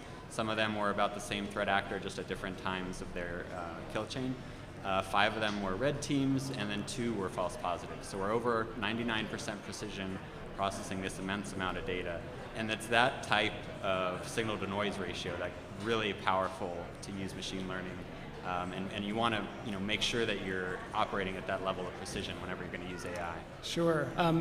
Nash, I want to thank you for stripping away a lot of the hype and really getting to the practical applications of both AI and ML. Thanks for joining us on the Dark Reading News Desk today. Thank you. We've been talking with Nash Borges from SecureWorks. This has been Terry Sweeney for the Dark Reading News Desk. We're going to take a little break here, but please stay tuned for an interview that was recorded at the recent Black Hat Asia. We'll be back after that.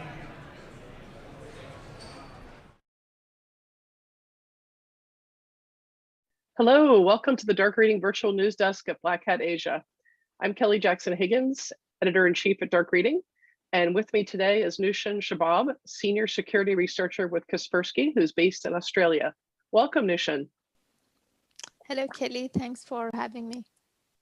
So you're going to be giving a talk this week at Black Hat Asia called Sidewinder Uncoils to Strike. That is quite quite an intriguing topic. And I know it's about an APT that is pretty infamous. So tell us a little bit about this particular APT and kind of what their main goals are from what you can glean from what you in your research. Sure. So the Sidewinder threat actor, we have initially discovered and reported on them in January 2018, but we believe that they have been active since at least 2012. They are engaged in espionage attacks, mostly in Central Asia. But we have seen them trying to expand their geographic victims and also the industries that they target over the past 2 years. So the main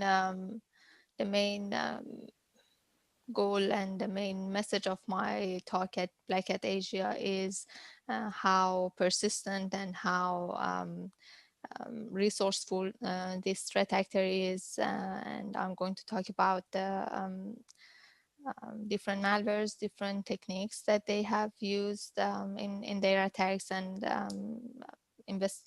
how we investigated the large scale attacks that they have conducted over the past 2 years.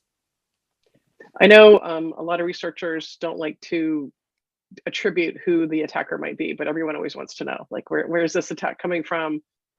What can you tell us about what you believe about this group, like maybe either geographically or what their goals are, or what can you say that would sort of identify what you think about them specifically?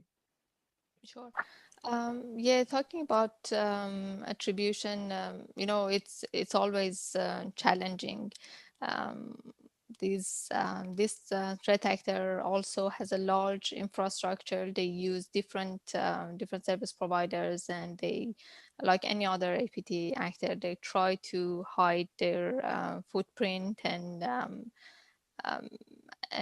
not give away who they are or where they are based. Talking about the targets, they are targeting mostly Pakistan, Sri Lanka, Nepal, and other countries. So one of the things I know that you're going to be talking about is how they are using some pretty advanced obfuscation technology, how they're changing their approach a lot, so that it's hard to kind of keep track of where they are and what they're doing. Tell us a little bit about what you're seeing there and how they sort of obfuscate and change their MOs. Sure. Yeah, we have detected over 1,000 attacks from this threat actor in the past 2 years. They are mostly relied on spear phishing emails for their infection vector, but they change the type of malicious files and documents that they use in their emails from time to time.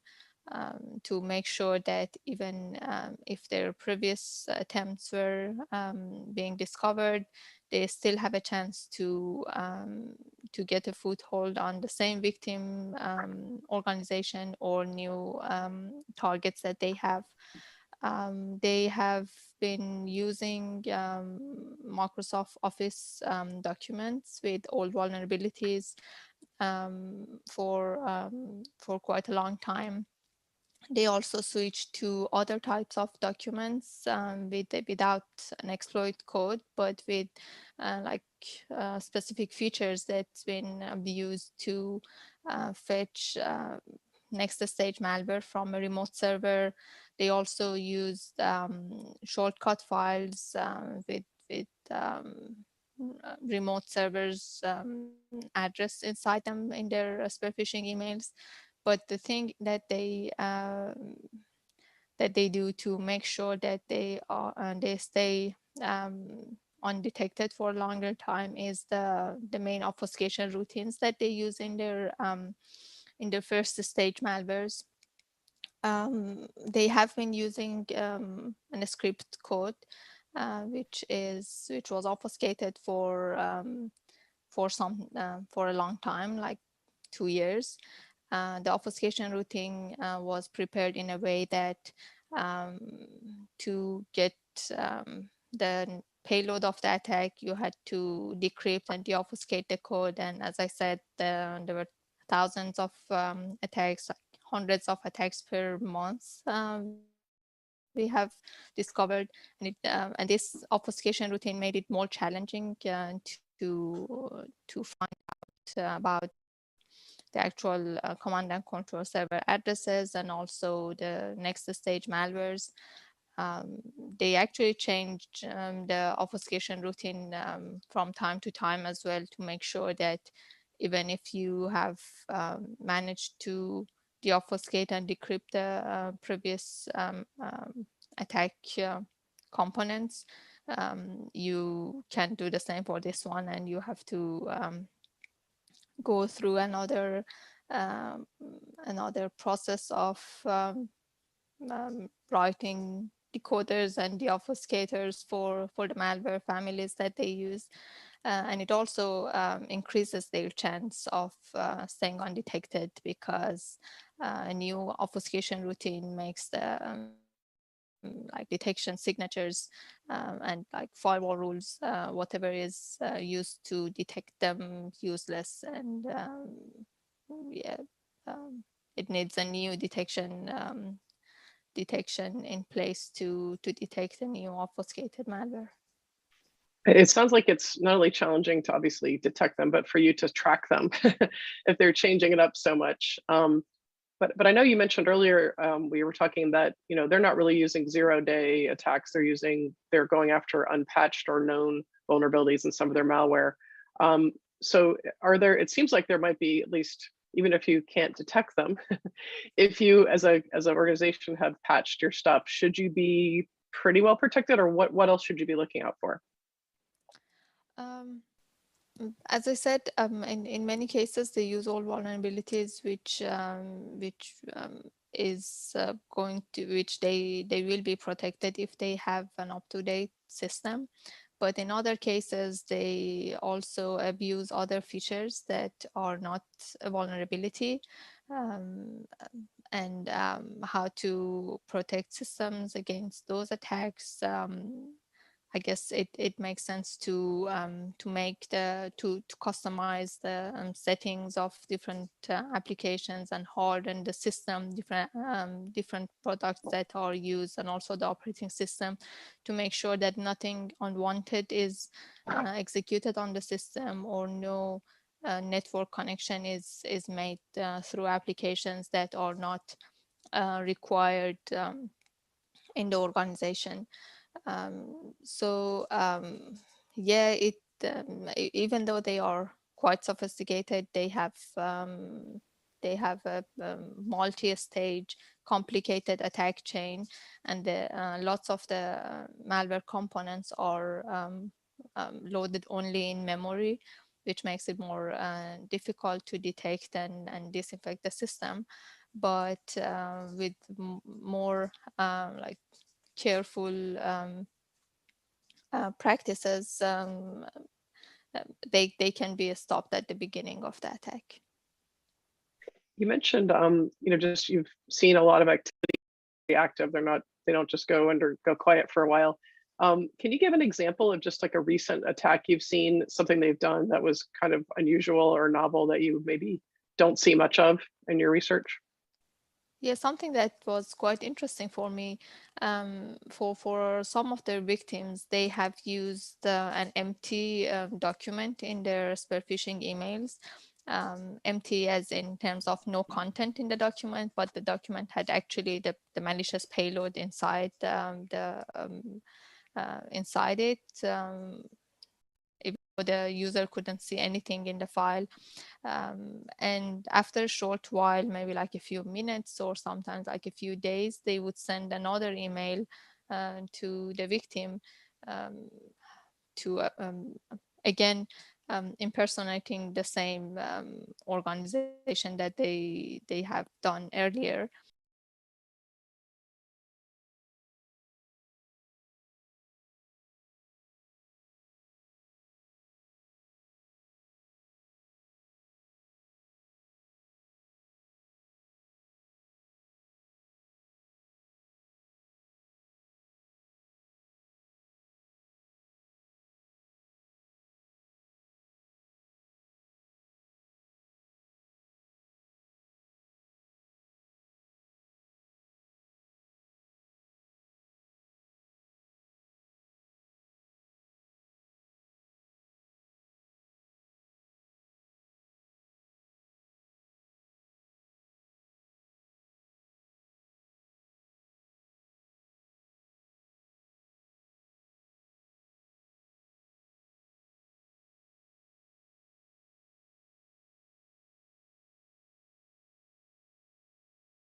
Hello, and welcome back to the Dark Reading News Desk, live from Black Hat USA 2022. My name is Becky Bracken. I'm an editor with Dark Reading and hosting our News Desk conversations. Now, I'd like to welcome Mark Arena, CEO of Intel 471, to give us his reactions to what he's seen here at the conference and to give us some insights about his team's recent trends report. Welcome, Mark. Thank you very much. Thanks for How the you opportunity. doing? Very good. All right, so let's get into it. You just released a 2022-2023 trends report, sort of a forecast, correct? Yep. So let's go through what you're seeing. What is your number one top trend to look out for? The biggest thing, and I think we were surprised by it, is that what is the reason for breaches? And the biggest one, people like to say it's vulnerabilities, and we will say that's number two. The biggest reason we're seeing for breaches is compromised credentials. So what is that telling us? Is that just telling us that this is a problem with educating your workforce? Is this a software problem, an IAM problem? Where is this coming from? I think it's a people problem and a technology problem. I know we've been speaking about, the security industry saying two-factor authentication. We know single sign-on, we know, but it's still a problem, unfortunately. I would say we are regularly reporting breaches, multiple breaches of organizations daily. We're notifying lots of victims of breaches. It's a thankless task, but again, a lot of it goes back to password hygiene, education, and technology, like you said. I imagine that's a pretty difficult phone call to make, an uncomfortable one.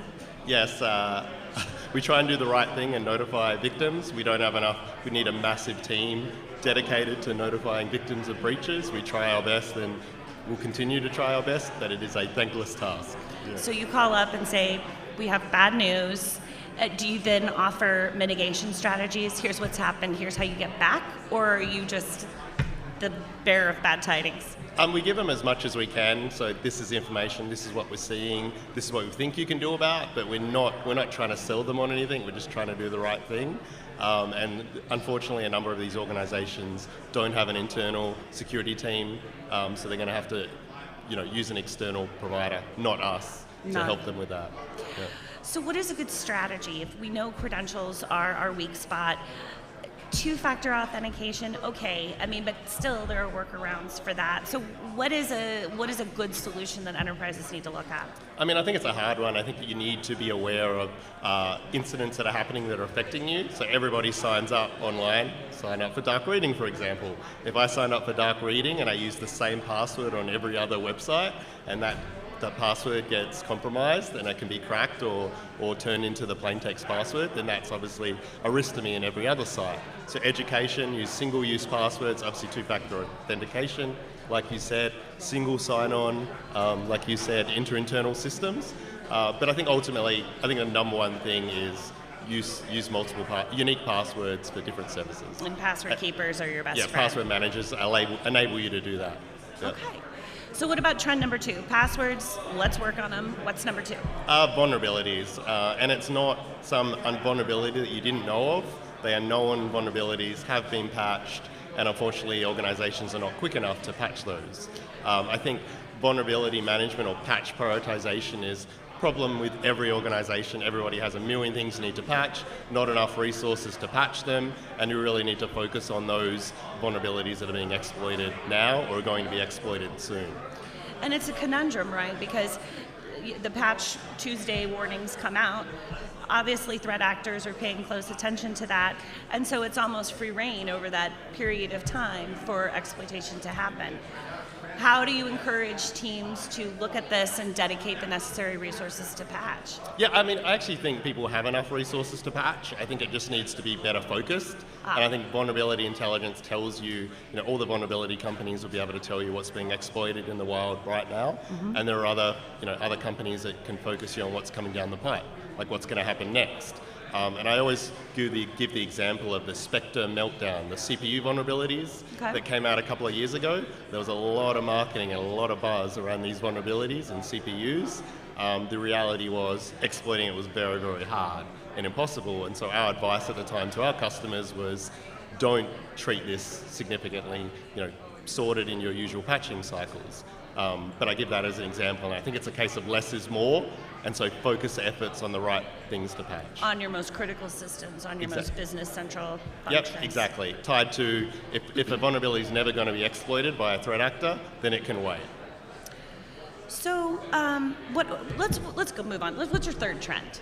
Third trend, it's a bit all over the place, but I'd say third party vendor supplier risk. So your organization might be secure itself, but unfortunately we all rely on third parties. We certainly do. I'm sure Dark Reading certainly does. Certainly. And an impact on a key third party can be the same impact as if you got hit yourself. So I think that is a key element. It reminds me, like vendor third-party risk reminds me of what security was 10 years ago, very like checkbox compliance driven.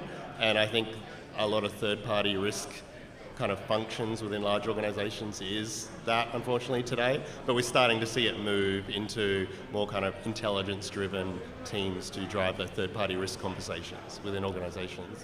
With all of these things flying around and so many software supply chain players today, how is it possible really for stretch security teams? I know it's asset management, but I mean, is this an SBOM solution? Is that really where we're going to software bills of materials?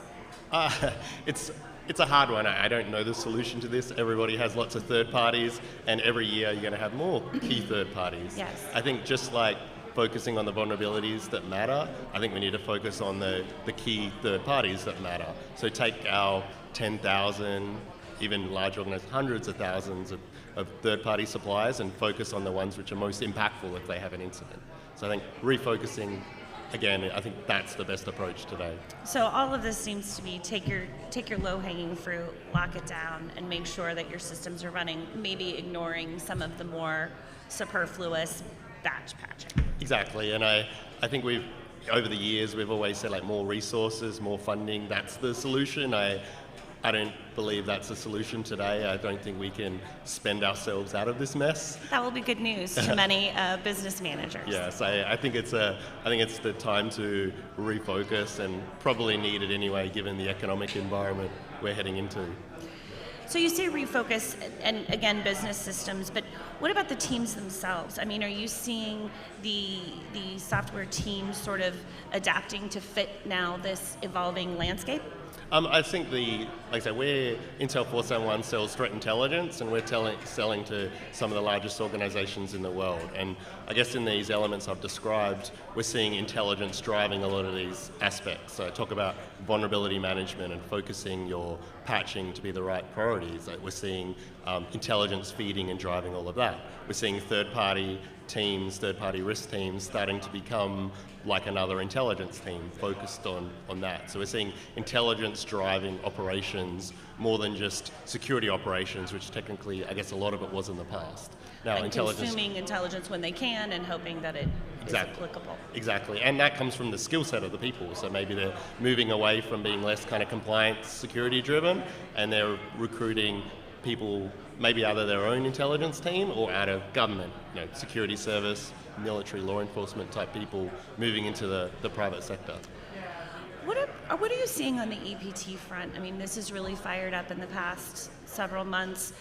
How is that evolving, and how much should enterprises, I guess large enterprises, really focus on the APT threat, or is that really just something that marquee infrastructure companies need to focus on? How much should that be on their radar? I think APT or cyber espionage actors should at least be a thought for most organizations that have key intellectual property. Our focus as a company is financially motivated cybercrime, and I guess from the geopolitical aspect, we're looking at the war between Ukraine and Russia. Even before the war started, Russia was a permissive environment for financially motivated cybercriminals that didn't impact Russian victims. So that's another thing we're dealing with, where we know Russian cybercriminals that are in Russia are able to carry out their attacks against Western organizations with even more impunity than they did in the past. That's all really great stuff. Thank you so much for joining us and giving us a look at your trend report.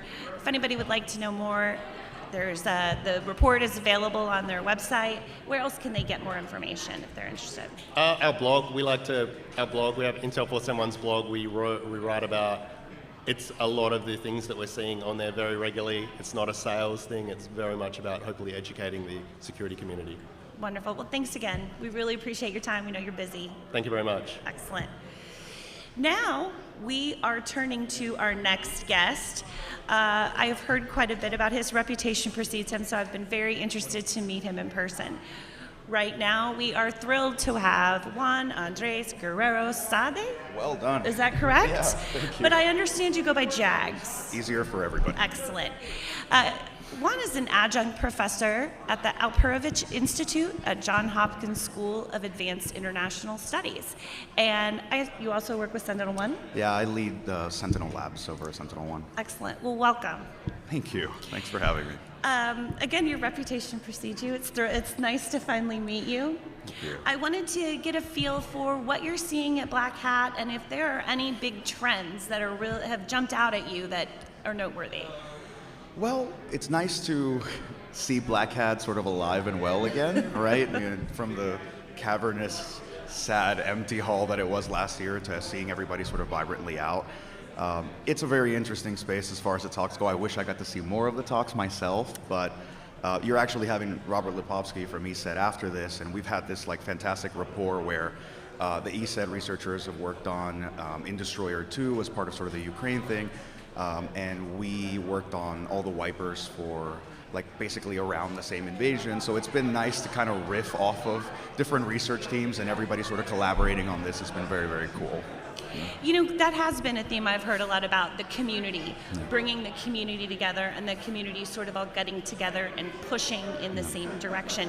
What are some topics you think the community needs to start to coalesce around? Well, it's sort of interesting. There's InfoSec as a whole, and then there's sort of these sub-pockets. And for me, it's always been the threat intel side of the house. Threat intel in the private sector has only really existed for about 10 years. And you can tell that it's a nascent industry, right? It has fits and starts. We make mistakes, we learn, we change our business models, and so on. So if you looked at it sort of 2012 era, Stuxnet era, there was a lot of open collaboration between the AV companies. And then you get to 2015, everybody starts sort of selling private reports. There's sort of more antagonism. It's commercialized, and we don't have that kind of sharing. And I'm kind of sad that it's taken a war to kind of get us back together, but there is this fantastic sense of collaboration and community around a shared purpose of, helping Ukraine, trying to stop as many of these attacks as possible, understanding all the threat actors that are involved. And I hope that we take that lesson and start to apply it in place of all the lip service that we've been doing about public-private partnerships and information sharing, and everybody's been spouting about that for years, but it's very different when you actually see it in action and everybody's sitting at one table, bringing their data, bringing their researchers and saying, like, let's make this work for folks. So I hope that we kind of keep taking that forward.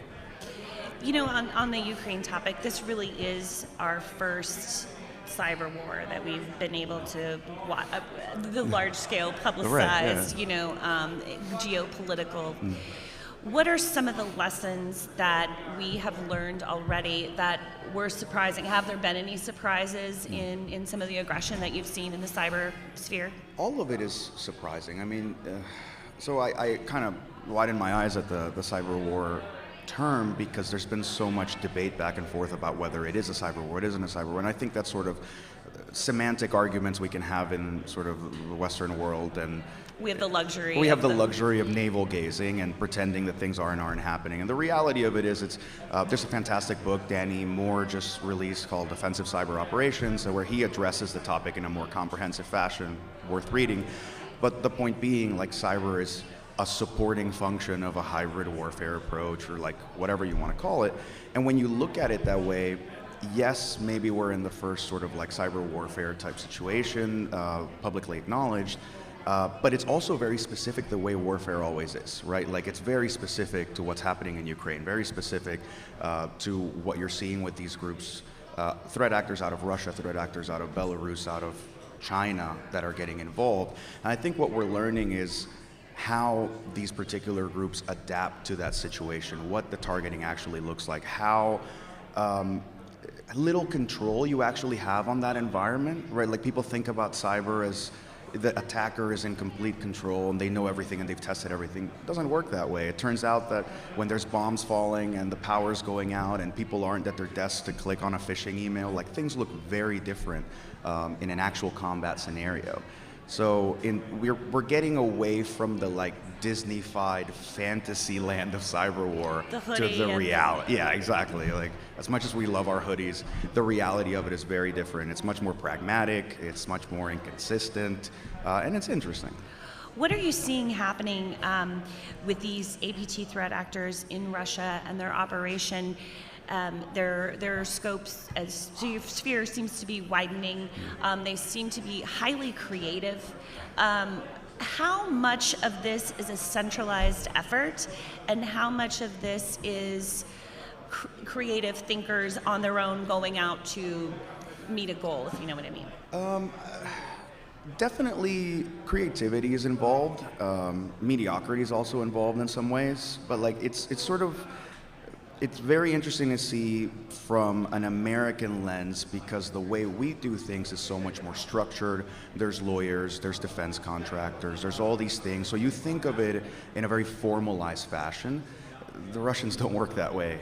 They have contractors, but they don't work that way at all. Like there's definitely a certain amount of creativity. There's also a lot of mistakes. There's what I've started to refer to, and I may have borrowed this term from Danny Moore's book, sort of live fire exercises. Like they're not building multi-million-dollar cyber ranges to test their capabilities. They're just trying them on the enemy.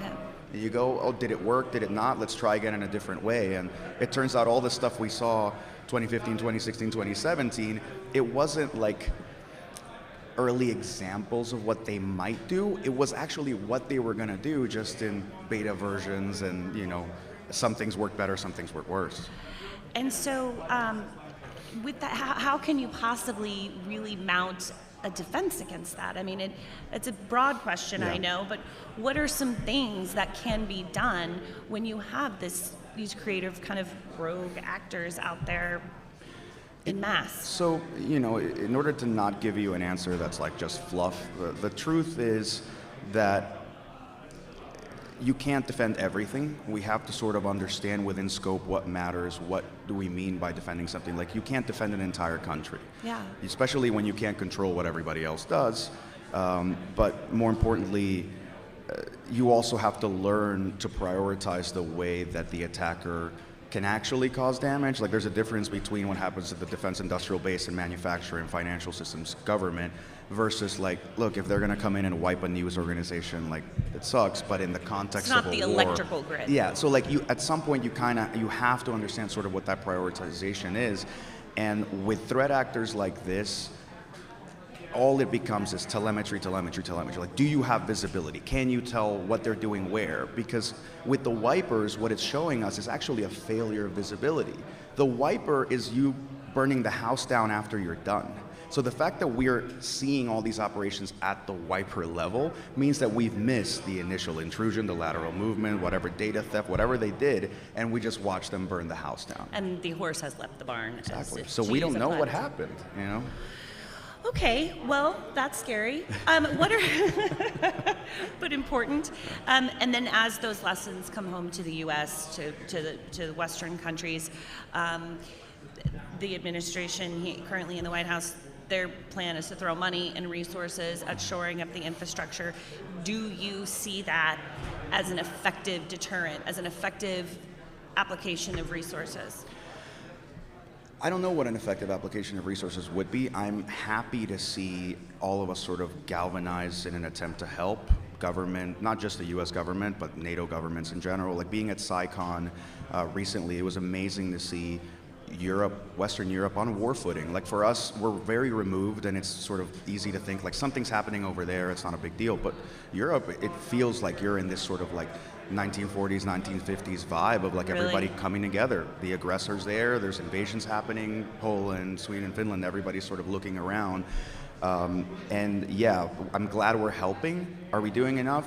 There's no such thing. Like we need to get it into our heads that there's a war happening, and this is just the beginning of trying to contain what's going on. And again, we come back to community. It's time for everybody to put their best heads together and come up with a plan. That's right. Excellent. Well, I wish we had more time. It's been lovely. You've got a great guest coming. You don't have to worry about it. I'm very excited to talk to him, but I want to thank you, Juan, so much for stopping by. Thank you so much. Nice to finally meet you, and we will see you again very soon, I'm sure. Thank you. All right, excellent. Thank you. Now, I wanted to ask you, do you know that this is the 25th year of Black Hat? Black Hat brings together researchers, the public, private sectors, to share the most actionable and relevant research available. The presenters by this year's conference were selected by the Black Hat Review Board. Besides briefings on the research, the conference includes keynotes like yesterday's talk from Chris Krebs, today's from Jen Easterly, and more. So if you want to check that out, please go to darkreading.com. Now, I would like to welcome our next guest, Robert Lefalski from ESET. Thank you. It's so nice to have you here. ESET has recently made an enormous discovery, and so I wanted you to tell us a bit about that. And I understand you're breaking a little bit of news about sandworm here at the Black Hat Conference, and maybe you can share a little bit about that with us. Yeah, hi, glad to be here. So yeah, we found that the sandworm attackers, for the third time, tried to disrupt the flow of electricity in Ukraine. And this was a very interesting discovery because after the sandworm attack in 2016, a lot of the industry was asking these questions: what's next?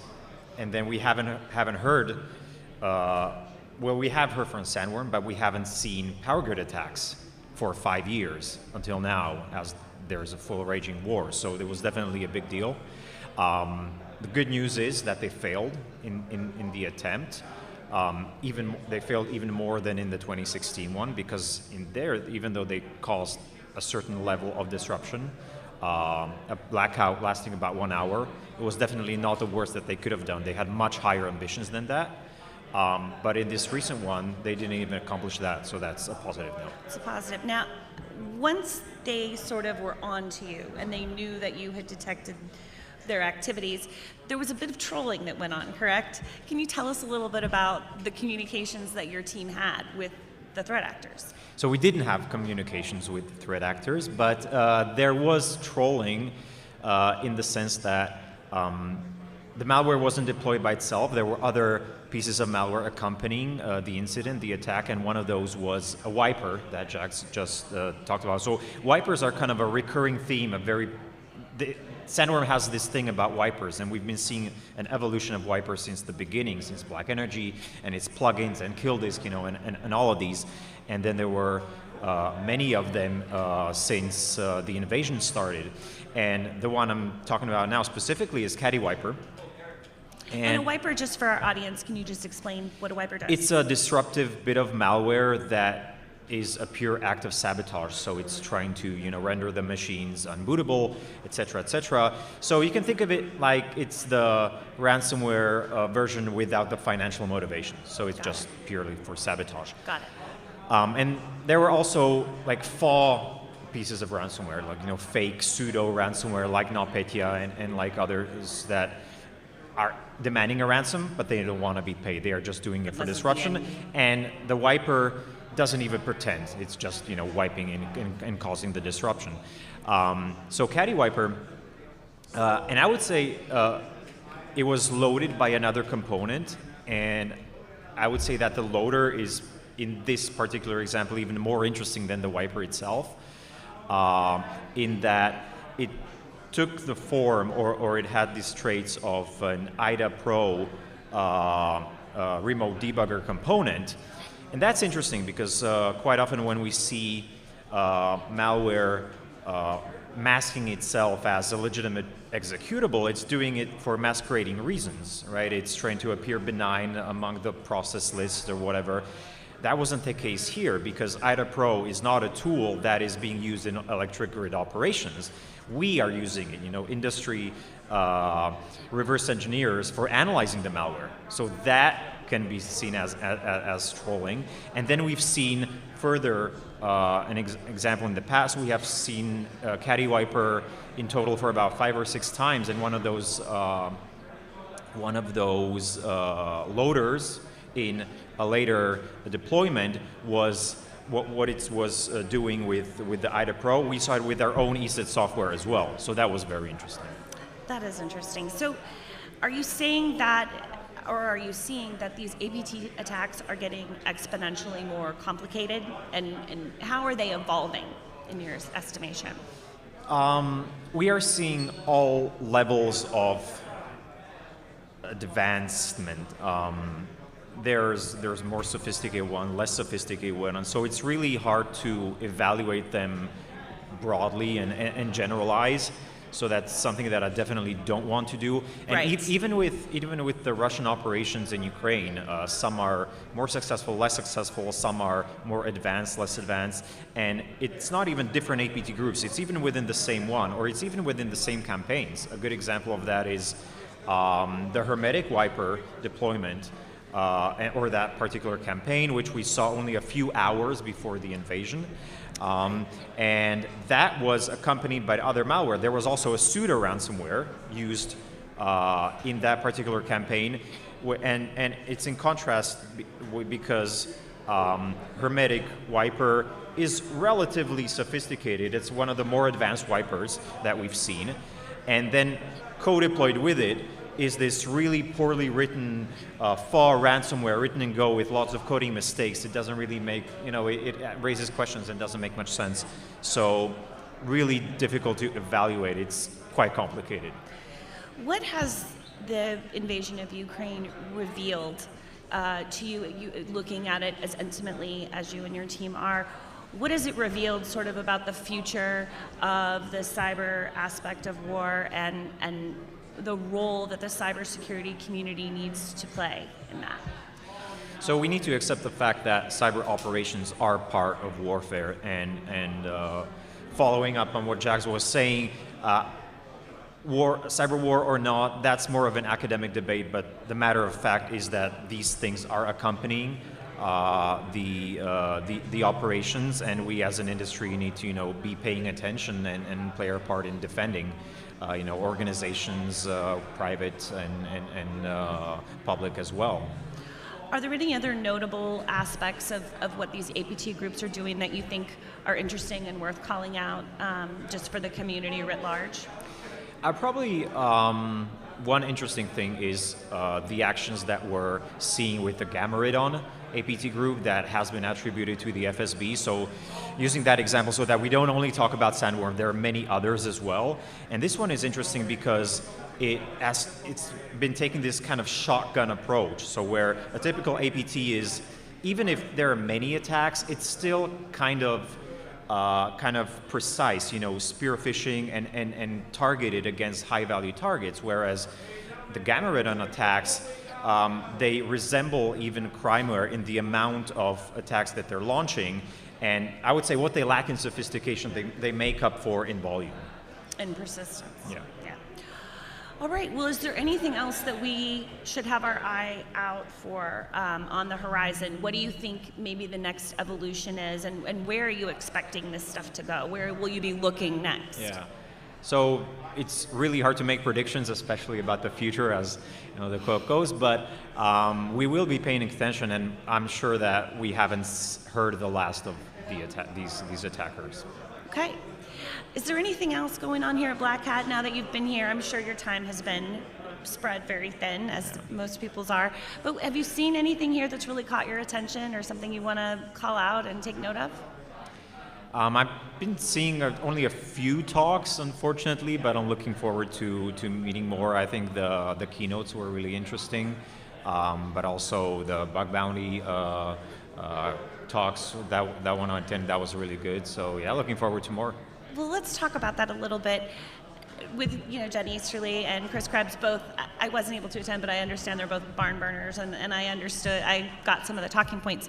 So what do you think the role of government should be? Collaborative for sure, but where does government fit with this private-public sort of partnership in the cybersecurity sector? That's a very good question. I mean, definitely has a very important role because, what better organ to coordinate, all of this activity. So I think that plays a very important role, and it's one of the things that we anticipate will only improve in the future. Excellent. Well, I want to thank you so much, Robert Lipovich from ESET. We very much appreciate a look at your sandworm research and your research on APT. We'll look forward to much more coming out in the future. Thank you. Thank you. So I wanted to ask also whether or not you've already taken a look at the Black Hat NOC. This year, Black Hat partnered with Cisco, NetWitness, Palo Alto, Gigamon, Lumen, IronNet, and more to deliver a highly secured, state-of-the-art network infrastructure. This year's presentations are streamed live and available to be viewed from the outside of the Surf F, I guess it's a room here at the Mandalay Bay, and at home via the Black Hat NOC Twitch channel. So I want to thank you all for that. And with that, we will take a quick break.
Hi, everybody, and welcome back. Next up, we are happy to welcome Dimitris Drizna. He is a security software engineer with Microsoft, but he is also just about to give his Black Hat briefing. It's titled Malware Classification with Machine Learning Enhanced by Windows Kernel Emulation. So welcome, Dimitris. We very much appreciate you taking this time right before your briefing to squeeze us in. Yeah, no problem. So give us a little sneak preview about your briefing and sort of generally what you're going to cover. Yeah, it's basically a way on applying known machine learning algorithms to a security domain, because there was a pretty decent development of machine learning, I will call it ML sphere in last 5 years, right? And there is a alignment problem, how you apply that to security problems. And this is one of the approaches I will be presenting, specifically how you take a malware file, like portable executable file, and how you can process it through a machine learning algorithm to get the better results that we have right now in public space. And what does machine learning do that other things can't?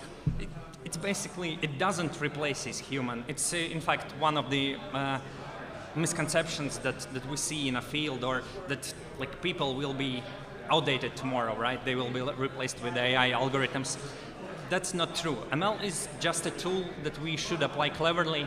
And what ML algorithms do, they are capable of processing large amounts of data that humans should do in a lot of hours. ML do this instantly if you train it enough, if you provide it with a pipeline.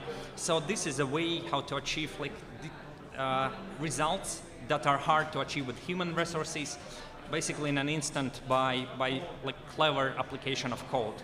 With machine learning is just a code. It's we see maybe broader advances in direction of natural language processing or computer vision, but we are still far from really intelligence. We are kind of on the pattern seeking behavior right now, which performs decently well.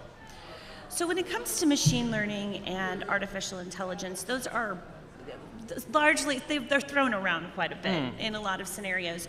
So maybe can you break down for us, what is the distinction between AI and machine learning, and where does machine learning come in? Yeah, it's more of a taxonomical question and terminological question, where AI is understood like a broader field of applicability of intelligence in non-human form, non-biological form. ML is a subsection of AI, specifically based on algorithmic solutions, borrowed a lot from statistical approaches, but like computer science come in. But AI covers additional topics too, like ethics, like philosophy, and this is a broader concept around any intelligence that arises in non-biological forms. This is straight analysis. Yeah. Okay. Now, you discuss in your briefing that the analysis that you use both static as well as dynamic analysis. Can you talk a little bit about that and why that is the case? Yeah, it's basically how you treat this input data, the malware sample. Statically, it means you analyze it without executing, without actually launching malware logic in any environment. So you take it as a byte blob and parse the fields according to RFC standard.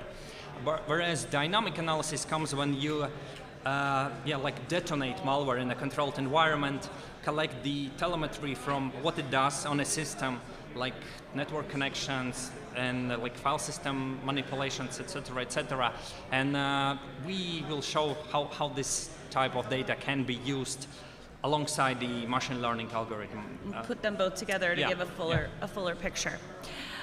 What are some misconceptions about AI more generally and machine learning specifically? Yeah, maybe about one of the common, at least in security field, skepticisms, what we see is that, again, AI will replace human analysts. And that's not true. Again, we are far from full autonomy in AI world. It's just a tool that we should use in addition to like conventional tools that we used before. They are great, like signature-based approaches, rule-based approaches. They are great, they do their job, again, in a scope. But with like AI algorithms, we can achieve a little bit more due to this like scaling horizontally. We can do the same analysis on the more data. We can get new like behavioral heuristics that was previously unseen. You needed like a full room of analysts to spot something. Right now it can be achieved by a single model, for instance. But yeah, you need to build that model, and that's the problem. We still vaguely adopted great AI techniques that emerged in a field in the last 5 years to this security domain. The adoption is poor. So how can security teams in real environments start to apply this sort of model? Yeah, that's one of the tricky tasks, because you have to possess like bilingual capabilities. You have to be good at security, right? And you have to be good sort of at ML.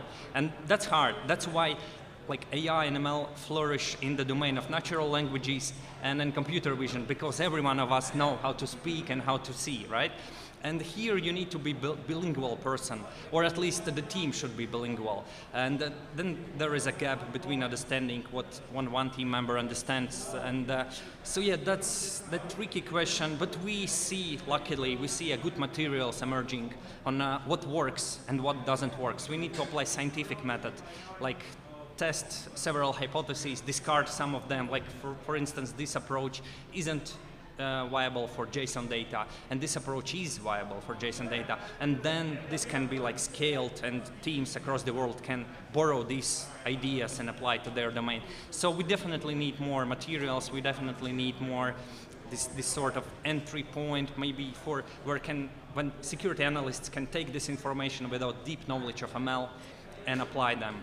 So, but yeah, we are slowly rolling there. It's more of an iterative process. And other than they're seeking out materials on their own, are there places that cybersecurity professionals should be looking to bone up on their ML and get geared up? Not right now.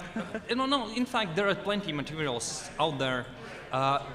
It's hard maybe to point out specific courses or like, portals where you can find something that is applicable to security. But yeah, there are courses. You investigate in different pricing categories, in different quality categories. I don't want to maybe to emphasize one over the another. Sure. But is there a place to start? DEF CON's AI Village, for instance, they are great. Yeah. So yeah, as well, one of the resources where you can dig into. Great. What do you hope the people who attend your briefing coming up here in just a few minutes, what is the one takeaway you hope they walk away with? Yeah, basically the same idea that I covered like a few minutes ago. AI is not a silver bullet that will solve all your problems and replace you. It's a tool that you need to understand how it works, or maybe at least understand the power underneath. And you can use it to make your life easier. Do not discard it completely. Do not replace with it any older approaches you used. And yeah, like use it in addition to improve your day-to-day tasks and then goals. Great. Now, besides your talk coming up here at Black Hat, where can people find out more about your research and your work? Yeah, join, like, write me in a Twitter or follow. I'm active there. Yeah, I have a blog in Medium publishing some scientific papers, but yeah, I don't know. Generally, through Twitter, reach me, or its link is, I believe, in Black Hat's like information. We do have a link, and so anybody who wants to tweet Dimitris for information on machine learning, he is open. His DMs are open. I want to thank you so much. I know you've got to hustle after your talk. This is a fascinating topic, and we very much appreciate you giving us a little preview. Thank you. Excellent. Have a good talk. Yeah, thank All you. right. Before we get to our next guest, I'd like to remind everyone that these conversations are just a taste of the deep technical information being presented here at Black Hat USA 2022. Altogether, the conference will have more than 100 briefings and more than 88 technical training sessions. So if you'd like additional information, please visit darkreading.com for links to research, data, coverage of briefings, and much more. Next, we have Maxine Holt. She is the Senior Research Director with Omdia, and we are thrilled to have her here. Welcome, Maxine. Thank you, Becky. It's lovely to finally meet in person and not on Zoom. I understand Omdia had a blockbuster meeting before Black Hat got started. Can you tell us a little bit about that and about what was covered? Oh, I'd love to. Okay. Yes, so the Omdia Analyst Summit took place on Tuesday. On Summit Tuesday here at Black Hat. So it was our second Omdia Analyst Summit, but the very first one that we'd done in person. The first highlight. And then, yeah, the summit was a whole day, a packed day of research. So at Omdia, we've really built our cybersecurity research team over the past couple of years. This was our first chance to showcase some of the research that we've done, and also some of the very recent research that we've done. So what are some of the highlights? What are some of the research topics that you think are most important? Or not, they're all important, I'm sure, but you think are most pressing right now? Yeah, so we've kind of focused the Omdia Analyst Summit on digital dependence and how organizations can deal with digital dependence, because we have to be resilient today. We've got this wonderful digital first approach, and organizations have done a really great job, pre-pandemic and during the pandemic, to be able to do more and more digitally. But what we haven't done, the big issues are that we don't have the digital cyber resilience in place to be able to support all of the wonderful transformational stuff that we've done, and that's a real big problem. So we very much focused the summit around that and talked about kind of different areas that feed into that. Where can people, if you're looking at an organization, most people now are having a hard time figuring out where all their assets are, much less how to protect them. So what are some things that security teams can do to sort of wrap their arms around this sprawling digital rollout that we've been undertaking for the past several years? Well, I think it's not just about what security teams can do. So security teams play a crucial role, but it's an organization-wide issue. So we go out and we develop these fantastic new digital capabilities, and innovation is amazing. Organizations are doing some great things, but what they're not doing all too frequently is involving security early enough in the conversation. So I was speaking to a CISO who shall of course remain nameless, who said to me that he had 3 days notice in a financial services institution, 3 days notice of a new capability that was going live, and he said, well, we can't test in time, and they went, it's going live. So that kind of thing is just not good enough. It's the whole organization that needs to be involved. Now, security has a good role to play here. We're not in an ivory tower anymore, and we have to be proactive at going out to the organization and to be able to say to them, hey, we're here. We need to make sure that you're supporting your customers, not only on your go live day, but subsequently and continuously throughout there. And just if I can just add, Becky, we did a decision maker survey, a security decision maker survey in the run-up to the Omdia Analyst Summit, and we asked the question about what are the biggest issues facing security functions today, and I was completely expecting ransomware or skills shortage to come top. What came top? Digitally transformational projects. That was the biggest issue. So half of the survey respondents said that is our biggest problem. Now, for sure, skills shortage, ransomware, we're a close second, but that is the big issue that's facing organizations. Wow.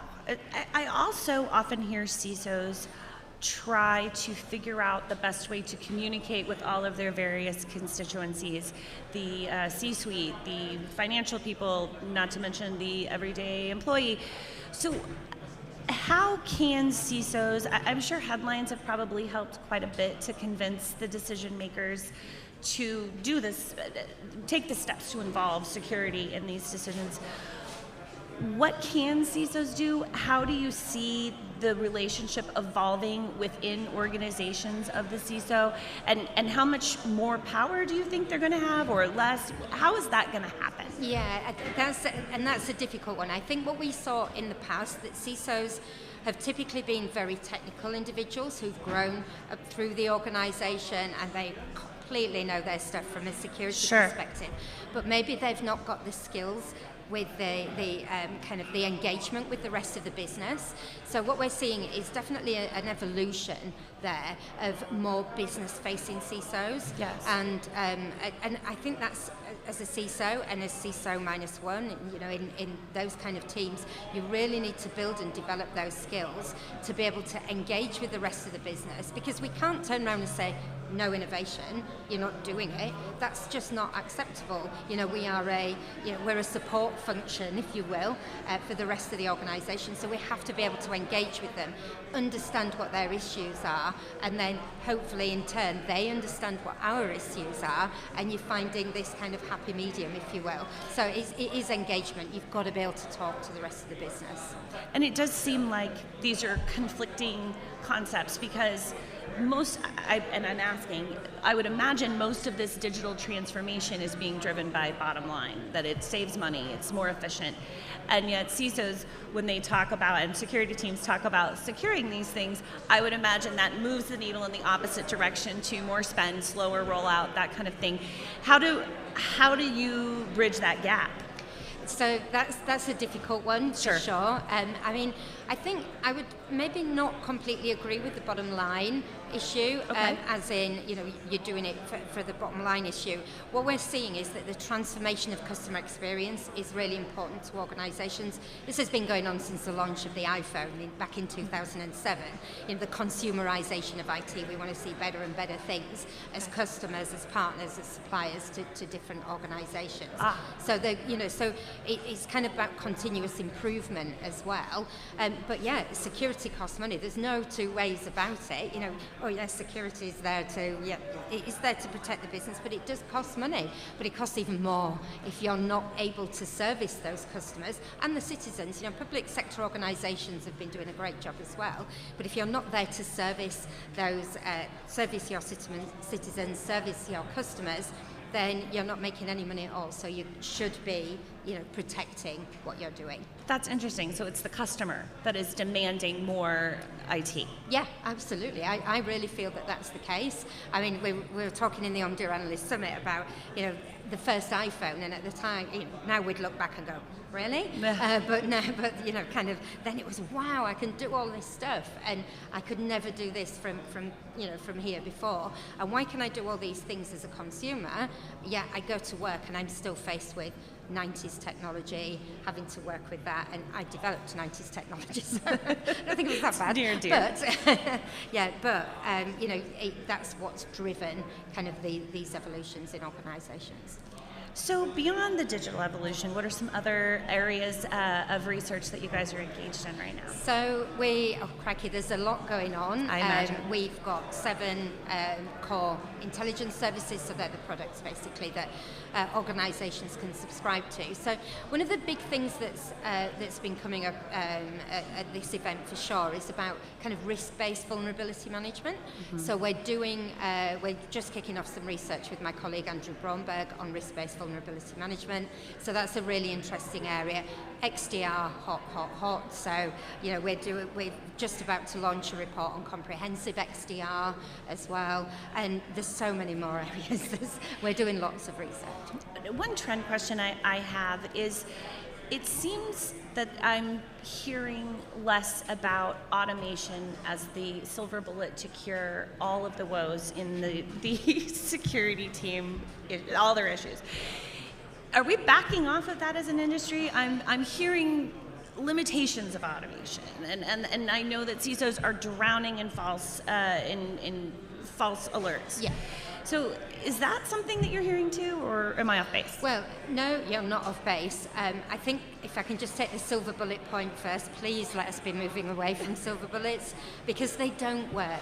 I do think that a lot of the security tech vendors realize that they can't sell silver bullets because they're not real, and what they're selling much more now is business outcomes and that kind of thing. So automation is still there. I think it's kind of moved into a more mature phase, if I will. So yeah, let's automate everything and make it easier for the SOC and everything else. Yeah. But actually, we know that you know, that automation is kind of, it's there, it can help, it really can help, but it isn't the panacea to all of the SOX problems. So I think it's maturing.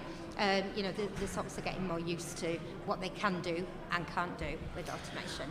Maxine, I'm sorry to say that is all the time we have. Hopefully we can continue this conversation over coffee sometime. I'd love to. And Thank you, next Becky. time at our news desk. So I want to thank you for your time. Thank I know you. you're busy. Thank you. So now that we come to our next guest, next up to the news desk is Kyle Tobner, VP and Head of Security at Capado. His Black Hat briefing is particularly interesting, I thought. It's titled Harm Reduction, Framework for Effective and Compassionate Security Guidance. First of all, welcome. It's so lovely to have you. That title is a catcher, especially amongst all of the bits and bytes. So harm reduction itself is a medical term, correct? Yes. Please explain. So harm reduction comes as a counterbalance to what's known as use reduction, which is I try to get you to stop doing something.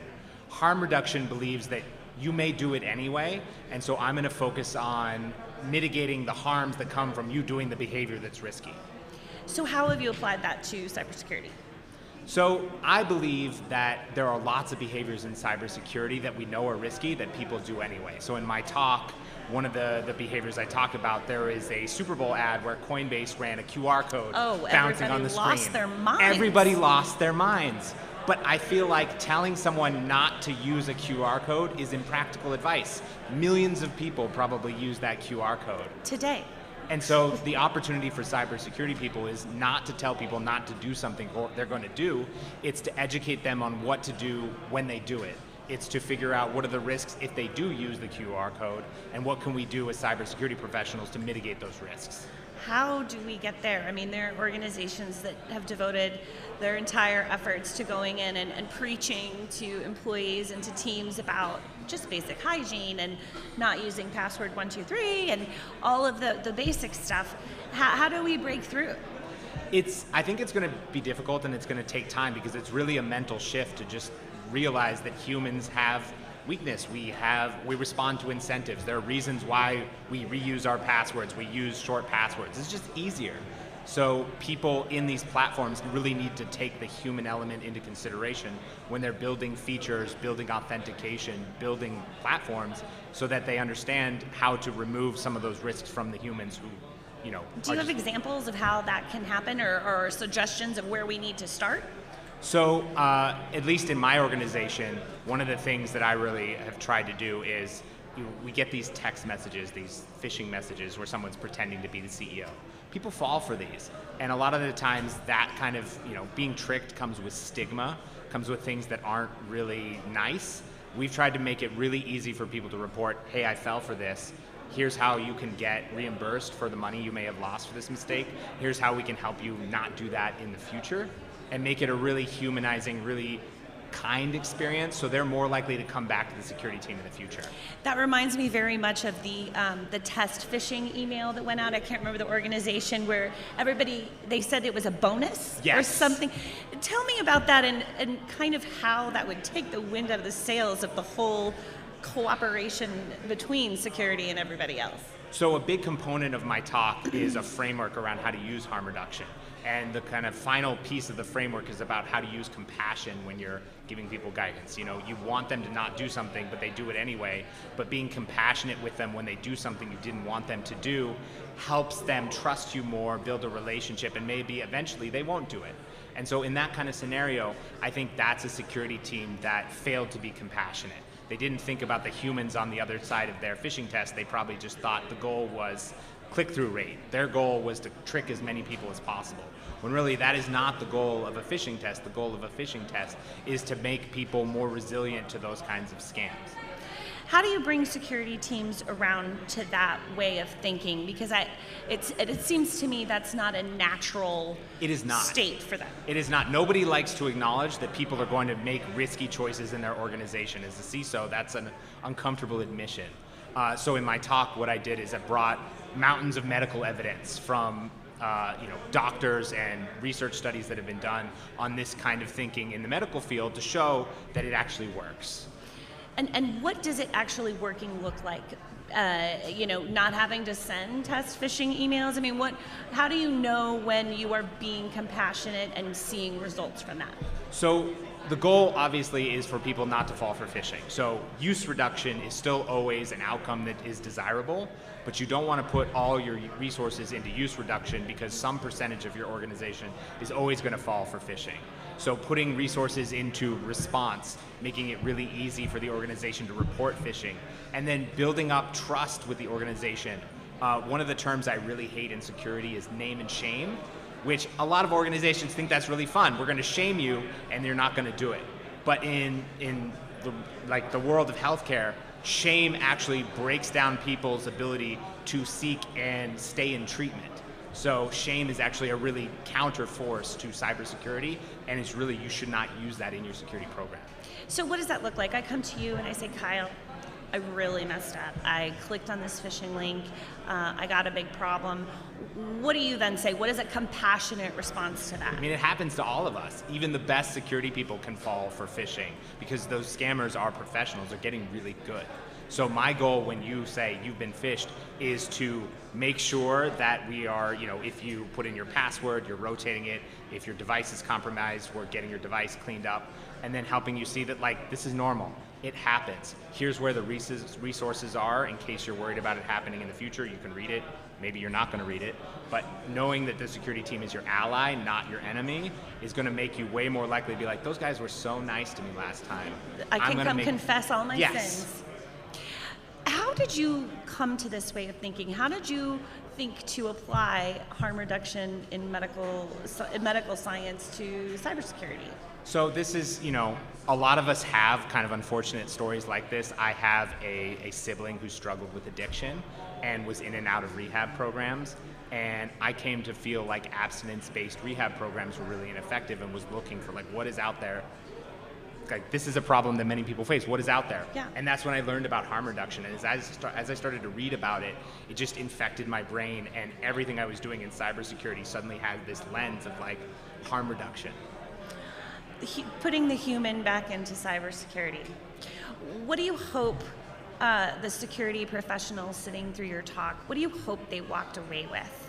I mean, I would love for those people to then go out into the world, and when they're on Twitter, when they're talking to people, when they're educating their grandparents on cybersecurity, that they're not just admonishing people, that they're not just telling them not to do it. They're saying, you want to try and not do this because it's bad, but if you do it for some reason, here's how you can do it more safely. Here's how you can be safer on the internet. Here's how you can, if you can't remember a long password, here's a password book that can help you.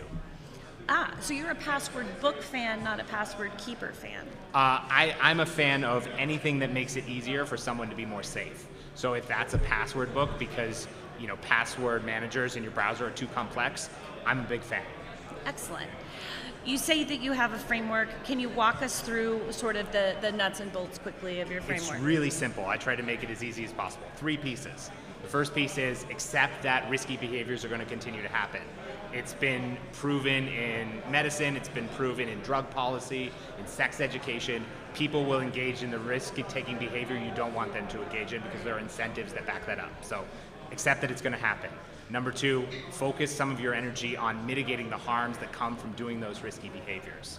Because some percentage of the population is going to do those behaviors.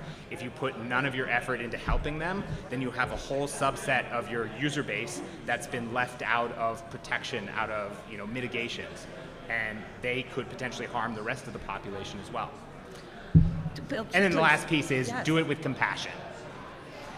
So I'm very curious, how has this been received? Is this hitting where you think it should? Are you getting eye rolls? I'm interested to hear what the feedback has been. I mean, I thought the turnout was fantastic. There was something like 700 or 800 people in the room. Awesome. Most of the people that I talked to were really, really interested and really happy to hear about this. Some people took exception to some of the medical examples I used. I don't know that everyone agrees with abstinence-based education being ineffective. I do because I've looked at the research, but I understand that people come from different backgrounds, and so maybe my examples weren't the greatest for them. But in my opinion, I think there's a lot of really good lessons we can take from the healthcare space in cybersecurity. Kyle, this has been a fascinating conversation. I can understand why people packed into your talk. And it's just such a fresh and interesting way to look at cybersecurity as a whole. So thank you so much for sharing your thoughts and for sharing your framework for compassionate cybersecurity with us. Absolutely. Excellent. We'll talk again soon. Okay. Excellent. Okay. This year, Black Hat is making its 25th trip here. It's the 25th year of Black Hat. We bring together all the researchers to share all the most actionable and relevant information possible, just like Kyle, who joined us. If you need any additional information, please go to darkreading.com. And with that, we will take a quick break here from the Mandalay Bay at Black Hat Las Vegas.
Hi, welcome back to the Black Hat 2022 Dark Reading News Desk.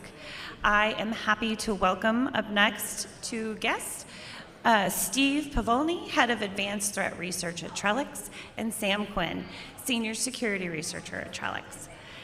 The Trellix team recently uncovered 8 vulnerabilities, 4 of which are 0 days, that lead to remote unauthenticated code execution on the LNL 4420 access control panel. And Steve and Sam are here to detail what they found. Welcome. Thank you. Thanks for having us. Appreciate you guys being here. Okay, so tell us about your find. So there was some 0 days, some not. Explain to us how that all breaks down. Sure. So we describe it as having found and submitted 8 vulnerabilities total, which we did. To many in the general public, they would all have been considered 0 days at the time, meaning they were not known to the general public. What we found out is that throughout the process, 4 of them were known to the vendor, and so they actually had been working on patches and fixes for those throughout the process. They just weren't disclosed to the general public. And 4 of them, even to the vendor, were what we call true 0 day, meaning they'd never been known to anybody, vendor included, and at the time of disclosure, those were 100% 0 day remote code execution vulnerabilities. Reading through your briefing materials was scary. I mean, when I looked at the kind of damage that threat actors could potentially do, it was kind of freaky. So if you could tell us a little bit about how they could get control and what exactly they can get control of through these vulnerabilities. Yeah, so I think one of the areas that we've been really interested in for a while is anything critical infrastructure related. And access control is one of those sectors of industrial control systems and critical infrastructure that have been increasingly targeted over the last 5 years with the geopolitical landscape. That is what everybody's looking at, nation-state attacks on infrastructure. And for us, access control was really one of those areas where not only was it enticing for attackers, but it's been under-researched by the research community. There's just not a lot out there, honestly.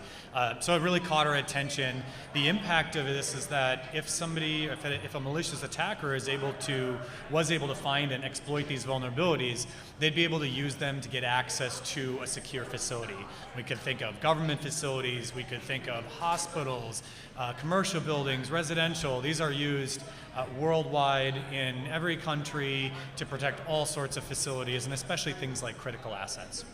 So give me some for instances on the kind of damage a threat actor could do to physical plant infrastructure.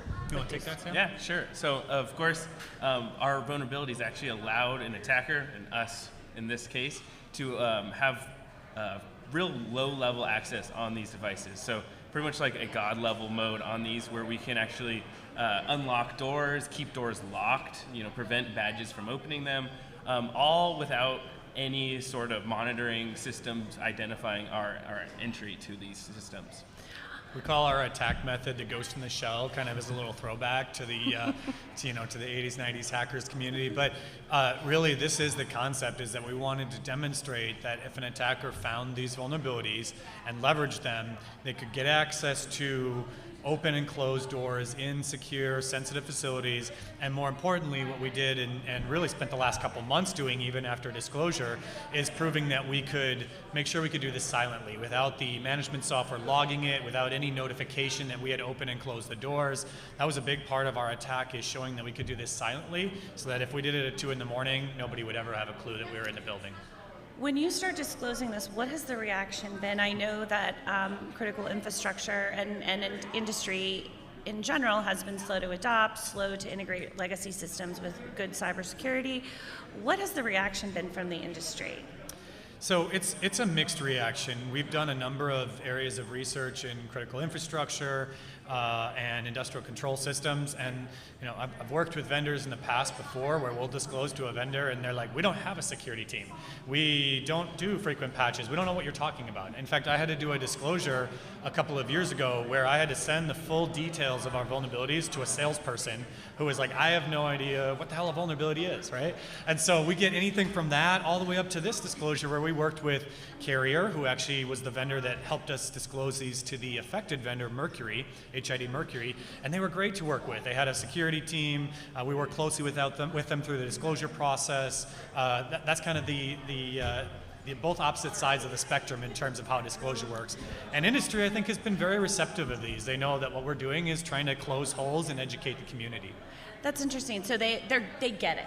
I think for the most part they do. You always get your skeptics who are like, why are you using the word malware on stage at Black Hat? Like, why are you demonstrating that you can do this? And it's like, well, if we're not talking about it, that doesn't mean that the bad guys aren't looking at the same issues and they're not well funded and well resourced and educated. And if we don't do this research and beat them to the punch, we're never going to know about it. We're never going to have the opportunity to get in front of 20,000 white hat and black hat professionals and help educate them on how these attacks work. Talk to me about the evolution of industrial control systems overall. Malware in those and breakdowns in cybersecurity, and those have been in the headlines plenty. So where are we headed, and what is going to happen? We've got to lock this stuff down. The government now, I understand, is throwing buckets of money at the industry to try to get everybody up to speed.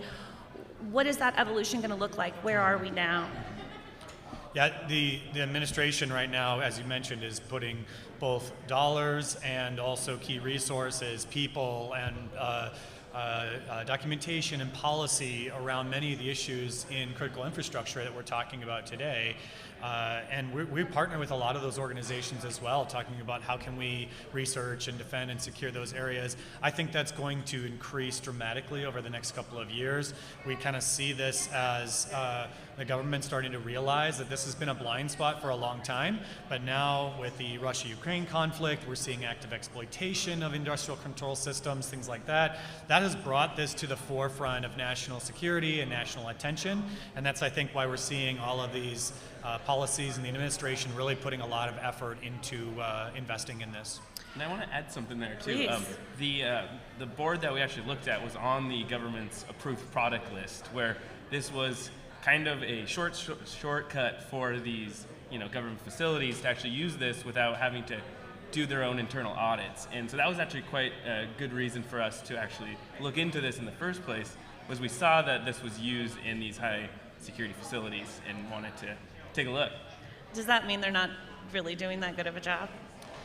Look, we can neither confirm nor deny. No, I'm kidding. It's all a matter of effort. This is one of those industries that unfortunately is plagued by, as you said, legacy software, slow adoption cycles and patching, a reticence to move towards security as a service or development. And so from that perspective, it's absolutely lagging behind. I think it kind of echoes the medical industry in that perspective, a little bit of a decade behind. On the upside, or on the upshot, is that they are starting to take it more seriously. We're starting to see more of a response, as you said, from government and government supporting organizations for accountability in this arena. And I think there have been some significant improvements lately. However, we still see a lot of the fundamentally kind of simplistic flaws. Like some of the vulnerabilities we looked at, we were kind of shocked that we're still seeing on hardware that's only a few years old and firmware that is less than 6 months old. Wow, so it's not just legacy systems. No, we're not talking about stuff that's necessarily been around for 20 years. That's the problem, and that's where it stems from, but it's still being replicated and produced on modern hardware and modern firmware. What is the worst case scenario? I mean, what is the emergency that we're trying to evade? I mean, what is the worst that can happen? Go ahead. Well, the good thing, the good news is, I'll take it. Is that these devices are usually, hopefully, behind a firewall. So the worst case would be that they aren't, and we could just port scan, a network and find these and attack them remotely and control the doors or unlock all of the doors in the facility. However, the most use case, or the most common use case or configuration, is to have them on a private network. So that's a good bar of entry. However, that's always not the most secure. You shouldn't only rely on the network to block from attackers. But the worst case would be out in the open, allowing for attackers to see it. Yeah, any of these, if these devices were internet exposed, that means we could be doing it from right here at this table, right? We really want to see these on private networks, behind firewalls, not directly connected to the internet. That's where it gets really scary. But the worst case attack scenario, I think, that we've talked about and what we've tried to sort of demonstrate is the ability for an attacker to either do something simplistic and common, like deploy ransomware and hold a building hostage, because we can survive reboot with this attack, right? It's not like you go turn it off and and it resets itself. But more so, like, to be able to gain access to a sensitive or critical government facility, walk in the doors undetected, access nation state level secrets or what should be secure facilities, that I think is the thing that we kind of really wanted to portray as the worst case scenario. Excellent. Well, that's all we have time for, unfortunately, but I appreciate you stopping by. Your research is fascinating, and I hope that everybody goes and checks it out. So thank you so much, Steve and Sam, for joining us. Thanks for having us. Of course. Hi. If you haven't already, whether you're at home or here in Las Vegas, check out the Black Hat Knock. This year, Black Hat partnered with Cisco, NetWitness, Palo Alto, Gigaman, Lumen, and IronNet to deliver a highly secured, state-of-the-art network infrastructure. This year's presentations are streamed live and available to be viewed from the outside of Surf EF and at home via the Black Hat Knock Twitch channel. All right, we're going to take a quick break, and we'll be right back from Mandalay Bay in Las Vegas at Black Hat USA 2022.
Hi, everybody, and welcome back to the Black Hat 2022 Dark Reading News Desk.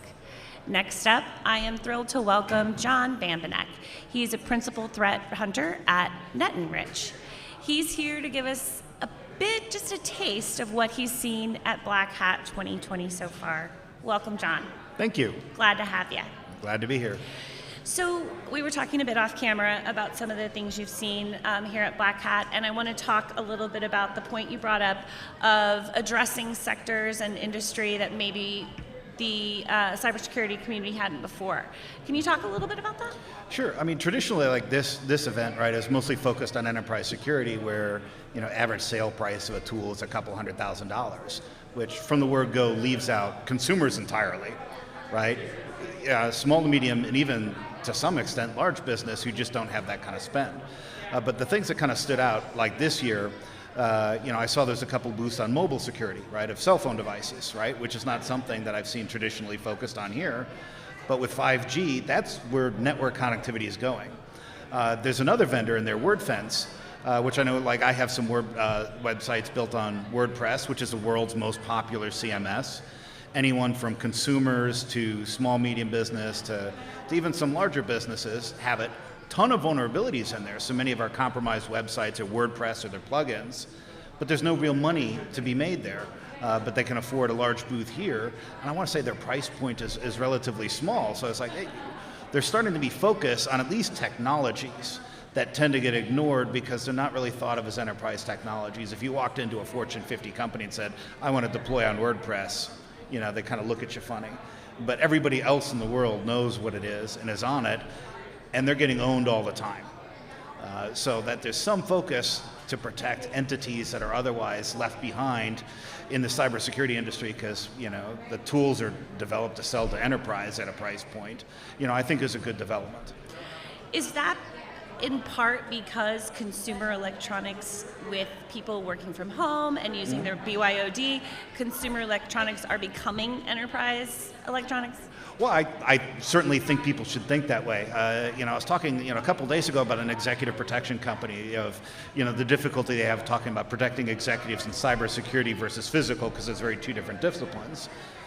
But the reality in that space is the person is the target. The technology is just the means to reach them. And whether you get them drunk at a bar to some compromised positions, pick their pocket, or pop their cell phone at DEF CON, which would never happen.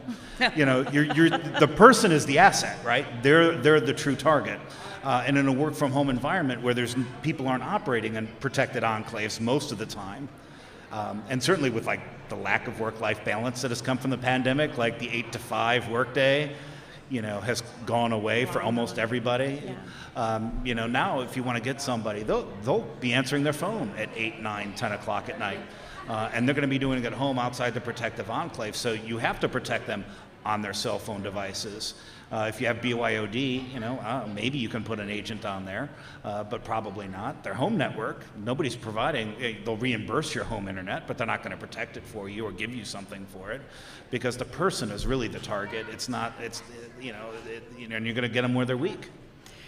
Well, that really does kind of upend a lot of what we're doing here, because it then isn't a technology problem. It's about convincing the person that they are a target, right? Right. And I've seen some of these, like the protection packages aimed specifically at C-suite people. And does that mean we're not doing a good job of convincing people they're a target? I think it's because we as technologists think technology is the problem, right? Cybersecurity is purely a technology problem. It isn't. Cybersecurity is just a manifestation of the human tendency to lie, cheat, steal, and murder that has been present since the very first moments of our documented history. Now people can do it electronically, but cybersecurity and hacking is a human problem, technological means, but at its core, it's because people are stealing. And nobody's solved that in, I don't know, however many thousands of years the human species has been around. So the bad news is we're not going to solve this problem anytime soon. The good news is anybody listening to this has unlimited job security. We're here to monetize human misery. Let's talk more about that. I think that's an interesting thought. Well, Which part of it? The monetizing human misery, because I've seen a sort of a trend here at Black Hat where we aren't just talking about training a person to fit into a cybersecurity framework. We are moving it toward a more human look. We're looking at the people and out of necessity.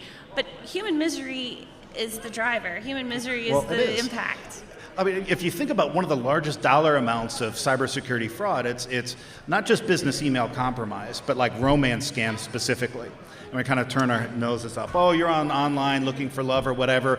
Well, guess what? The last 2 years, if you're single, that's all you had, right? And people are lonely, reaching out for human connection, and that's being exploited by people all over the world to just make stupid money. You know, where it's easy to find them. They live in countries that are dirt poor, and they're driving a Bugatti around. We know who the criminals are. We see what they do. Yeah, they're not laying low at all, and they don't have to. You know, because we haven't solved the human problem of international law enforcement and countries not wanting to play nice with one another because they don't have their own interests. But ultimately, at its core, I mean, social engineering is really just con artists just using electronic means of what people have been doing to the elderly or young or otherwise. Phone scams. Phone scams forever, right? Ever since there's been telephones, there's been people scamming with it. I don't know that I see much door-to-door salesmen anymore. I mean, you know, Mormons, that's about it. You know, that genre has closed, but the same criminality exists. Technology just lets them do it on a much larger scale and over larger distances, so prosecution becomes untenable in almost all the cases, because I'm not going to get anybody extradited from Russia. No. It's in their constitution. They actually legally can't, for as much as they respect the rule of law. All right, you know, I broke a rule. I shouldn't have insulted poor Vladimir Putin. He's truly a misunderstood soul. You know, but I mean, the United States isn't going to extradite me to Russia if Russia throws out a search warrant or an arrest warrant for me. It's the same, two sides of the same coin. So, as a threat hunter, how does that influence and impact your work? I mean, you're a seasoned threat hunter going out there looking for cybersecurity threats, but they're threats to people. So how does that inform your work? So I'm working on my PhD thesis in cybersecurity machine learning, and ultimately the fundamental tenet, the shift that I take is we're not looking at technical features, we're looking at human behaviors. Okay. Right? And you're classifying, is this behavior, a set of behaviors, malicious, or is it benign? Not, oh, is this data point in a piece of malware malicious because of some technical reason? It's really about human behaviors, both on the defense and the offense side, because at the end of the day, it's a human being that's at the end of the keyboard making decisions, either a potential phishing victim or a criminal operator. And people are creatures of habit. So if you can discern those habits as manifested in their technical decisions, right, you can start getting into what we've been talking about for doing in 20 years of behavioral analytics or anomaly detection or whatever, and get away from the signature rat race that most detection technologies are built off of, but they're simple and they kind of work. And that's what's keeping us from looking at the more holistic behavioral, just simplicity. Right. I mean, we're all engineers at heart, so we technically default to technology, right? And you know, every human being kind of operates in their own mental box, and code is easy for most of us. Most people here, people less comfortable. There's a reason we gravitated to being in front of computers instead of public speaking or sales or whatever, right? So even as technologists, right, we have our own patterns of behavior that sometimes take our minds away from the big picture, that really, at its core, we're really just dealing with a human problem that fundamentally our species has been killing and thieving since the beginning. So how does that translate into day-to-day security operations? How can a security team realign their thinking to really infuse more of the human element into their work and decision making? Do you have advice on how to do that? Sure. Some of that is with cybersecurity awareness training, right? I've never seen compelling web-based training ever in any human endeavor. You know, it's something people tune out and check through. So in order to get anybody to do something, right, you have to show why it's personally valuable to them, not like why it's beneficial to some entity, right? You know, one of my favorite expressions out of military service is diplomacy is the art of getting a man, or telling a man to go to hell so that he looks forward to taking the trip. So, but I mean even like DevSecOps, which really the SEC is silent. In order to get any security in there, you've got to show developers why it matters to them versus getting features out the door as fast as humanly possible, and we'll fix problems later. And here we are 30 years of the cybersecurity industry fixing developers' problems. And we're getting better, but it's really about motivating human people to make the right decisions and showing why it's personally valuable to them. John, as always, this has been a fascinating conversation. I'm looking forward to many more to come. Thank you for giving us your thoughts and reflections on Black Hat. Appreciate it. Always happy to help. All right. So next up, I believe we're going to take a quick break, and we will be right back live from the Mandalay Bay at Black Hat USA 2022. See you soon.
Hello and welcome back to the Dark Reading News Desk here live from Black Hat 2022.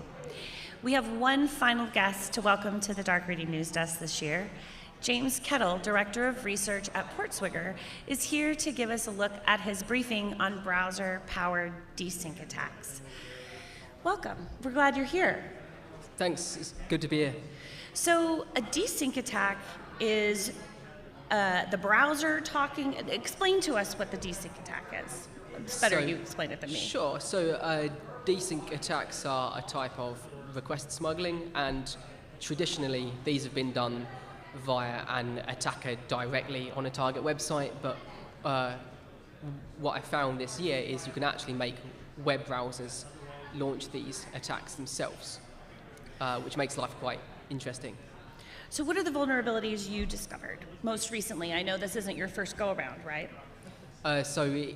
In this piece of research, I ended up with quite a few different vulnerabilities. One's in CDNs like Akamai, popular web servers like Apache and Varnish, and also just some quite random websites and a bunch of web VPNs, which are always nice to hack because they're completely security critical and exposed. And kind of technically speaking, what are the best ways to mitigate these, and what are the best ways for security teams to go about handling them? So primarily these attacks are possible because all of these sites are using HTTP1, and HTTP1 is an ancient, obsolete protocol, but we're only just starting to realize just how vulnerable HTTP1 is. So the best way to mitigate it, if possible, is to use HTTP2 or higher. And why has the adoption been slow? It's HTTP2 is a lot more complex than HTTP1, and HTTP1 has been around for such a long time. Comfort and simplicity, sort of the answer to most questions of the universe. It's a bit like email. HTTP1 is like email. It's old, it's insecure, but it's not going anywhere. Got it. So beyond the technical details of it, what are sort of the worst case scenarios? What could threat actors do with these sorts of vulnerabilities? So they can basically make vulnerable websites do whatever they want. So for example, on Cisco's web VPN, I could just get other users' plain text passwords. So credential theft, but then there's also takeovers and that sort of thing? Yeah, right. So you can do things like cache poisoning, which gives you persistent control over the site. Oh, geez. Yeah. Probably the most severe one that I found was on Amazon.com. I could make random users' credentials get stored in my Amazon wish list, so I could just hijack some random people, load up my wish list, and grab their creds. Wow. Which was quite interesting. So, upgrading to HTTP2 is the answer. What do security teams need in order to get there? Incentive. Well, they need to have all of their infrastructure using HTTP2 on the front end and the back end, so they need to be using modern web servers largely. A bunch of the systems that came out as being vulnerable have like really old custom systems, so I don't think it's a quick fix for everybody necessarily, but it's worth doing it because this is not going to be the last horrible hack that happens as a result of HTTP1. You think this is just the tip of the iceberg, so to speak? Yeah, definitely. What has the reception been when you advise practitioners that it's time to upgrade? Are they reluctant to do so because of their comfort, or are you having a hard time convincing teams to do this? I think everyone sees that these vulnerabilities are pretty scary and need to be fixed, but often what I'm hearing is things like, we can't use HTTP2. But there are other ways to mitigate it on a case-by-case basis, but they're kind of like short-term sticking plasters, and they're not going to protect you from future threats. Because there's so many more that are potentially coming. Yeah, exactly. So what do you anticipate, and what do you hope that the people that are consuming your briefing and attended, what do you want them to walk away with? In terms of like the key things. Key they should take away. takeaways and understanding about, HTTP vulnerabilities more generally. So ideally, they'll understand these techniques and be able to apply them themselves to help find all the other vulnerable systems out there. But just in terms of the simple lessons, I think just how insecure HTTP1 is probably the biggest single takeaway there. Do teams know this? Do they already know they're working, or is this new information for them? I think it's something that is like awareness has been gradually growing, but it's at least for me personally, even having done a lot of prior research in the area, it's only this year that made me go, actually, this protocol is just so bad in so many ways. It's just hopeless. And when sites like Amazon are, what hope do the rest of us have? Right, it's difficult, yeah. And Apache's like very widely used, and yet still like the tiniest bug in HTTP1 has a massive security impact. That's the problem. Back of the envelope, rough guesstimate, how many sites would you say are vulnerable to this particular type of bug? Right now, it will be very hard to say. Most?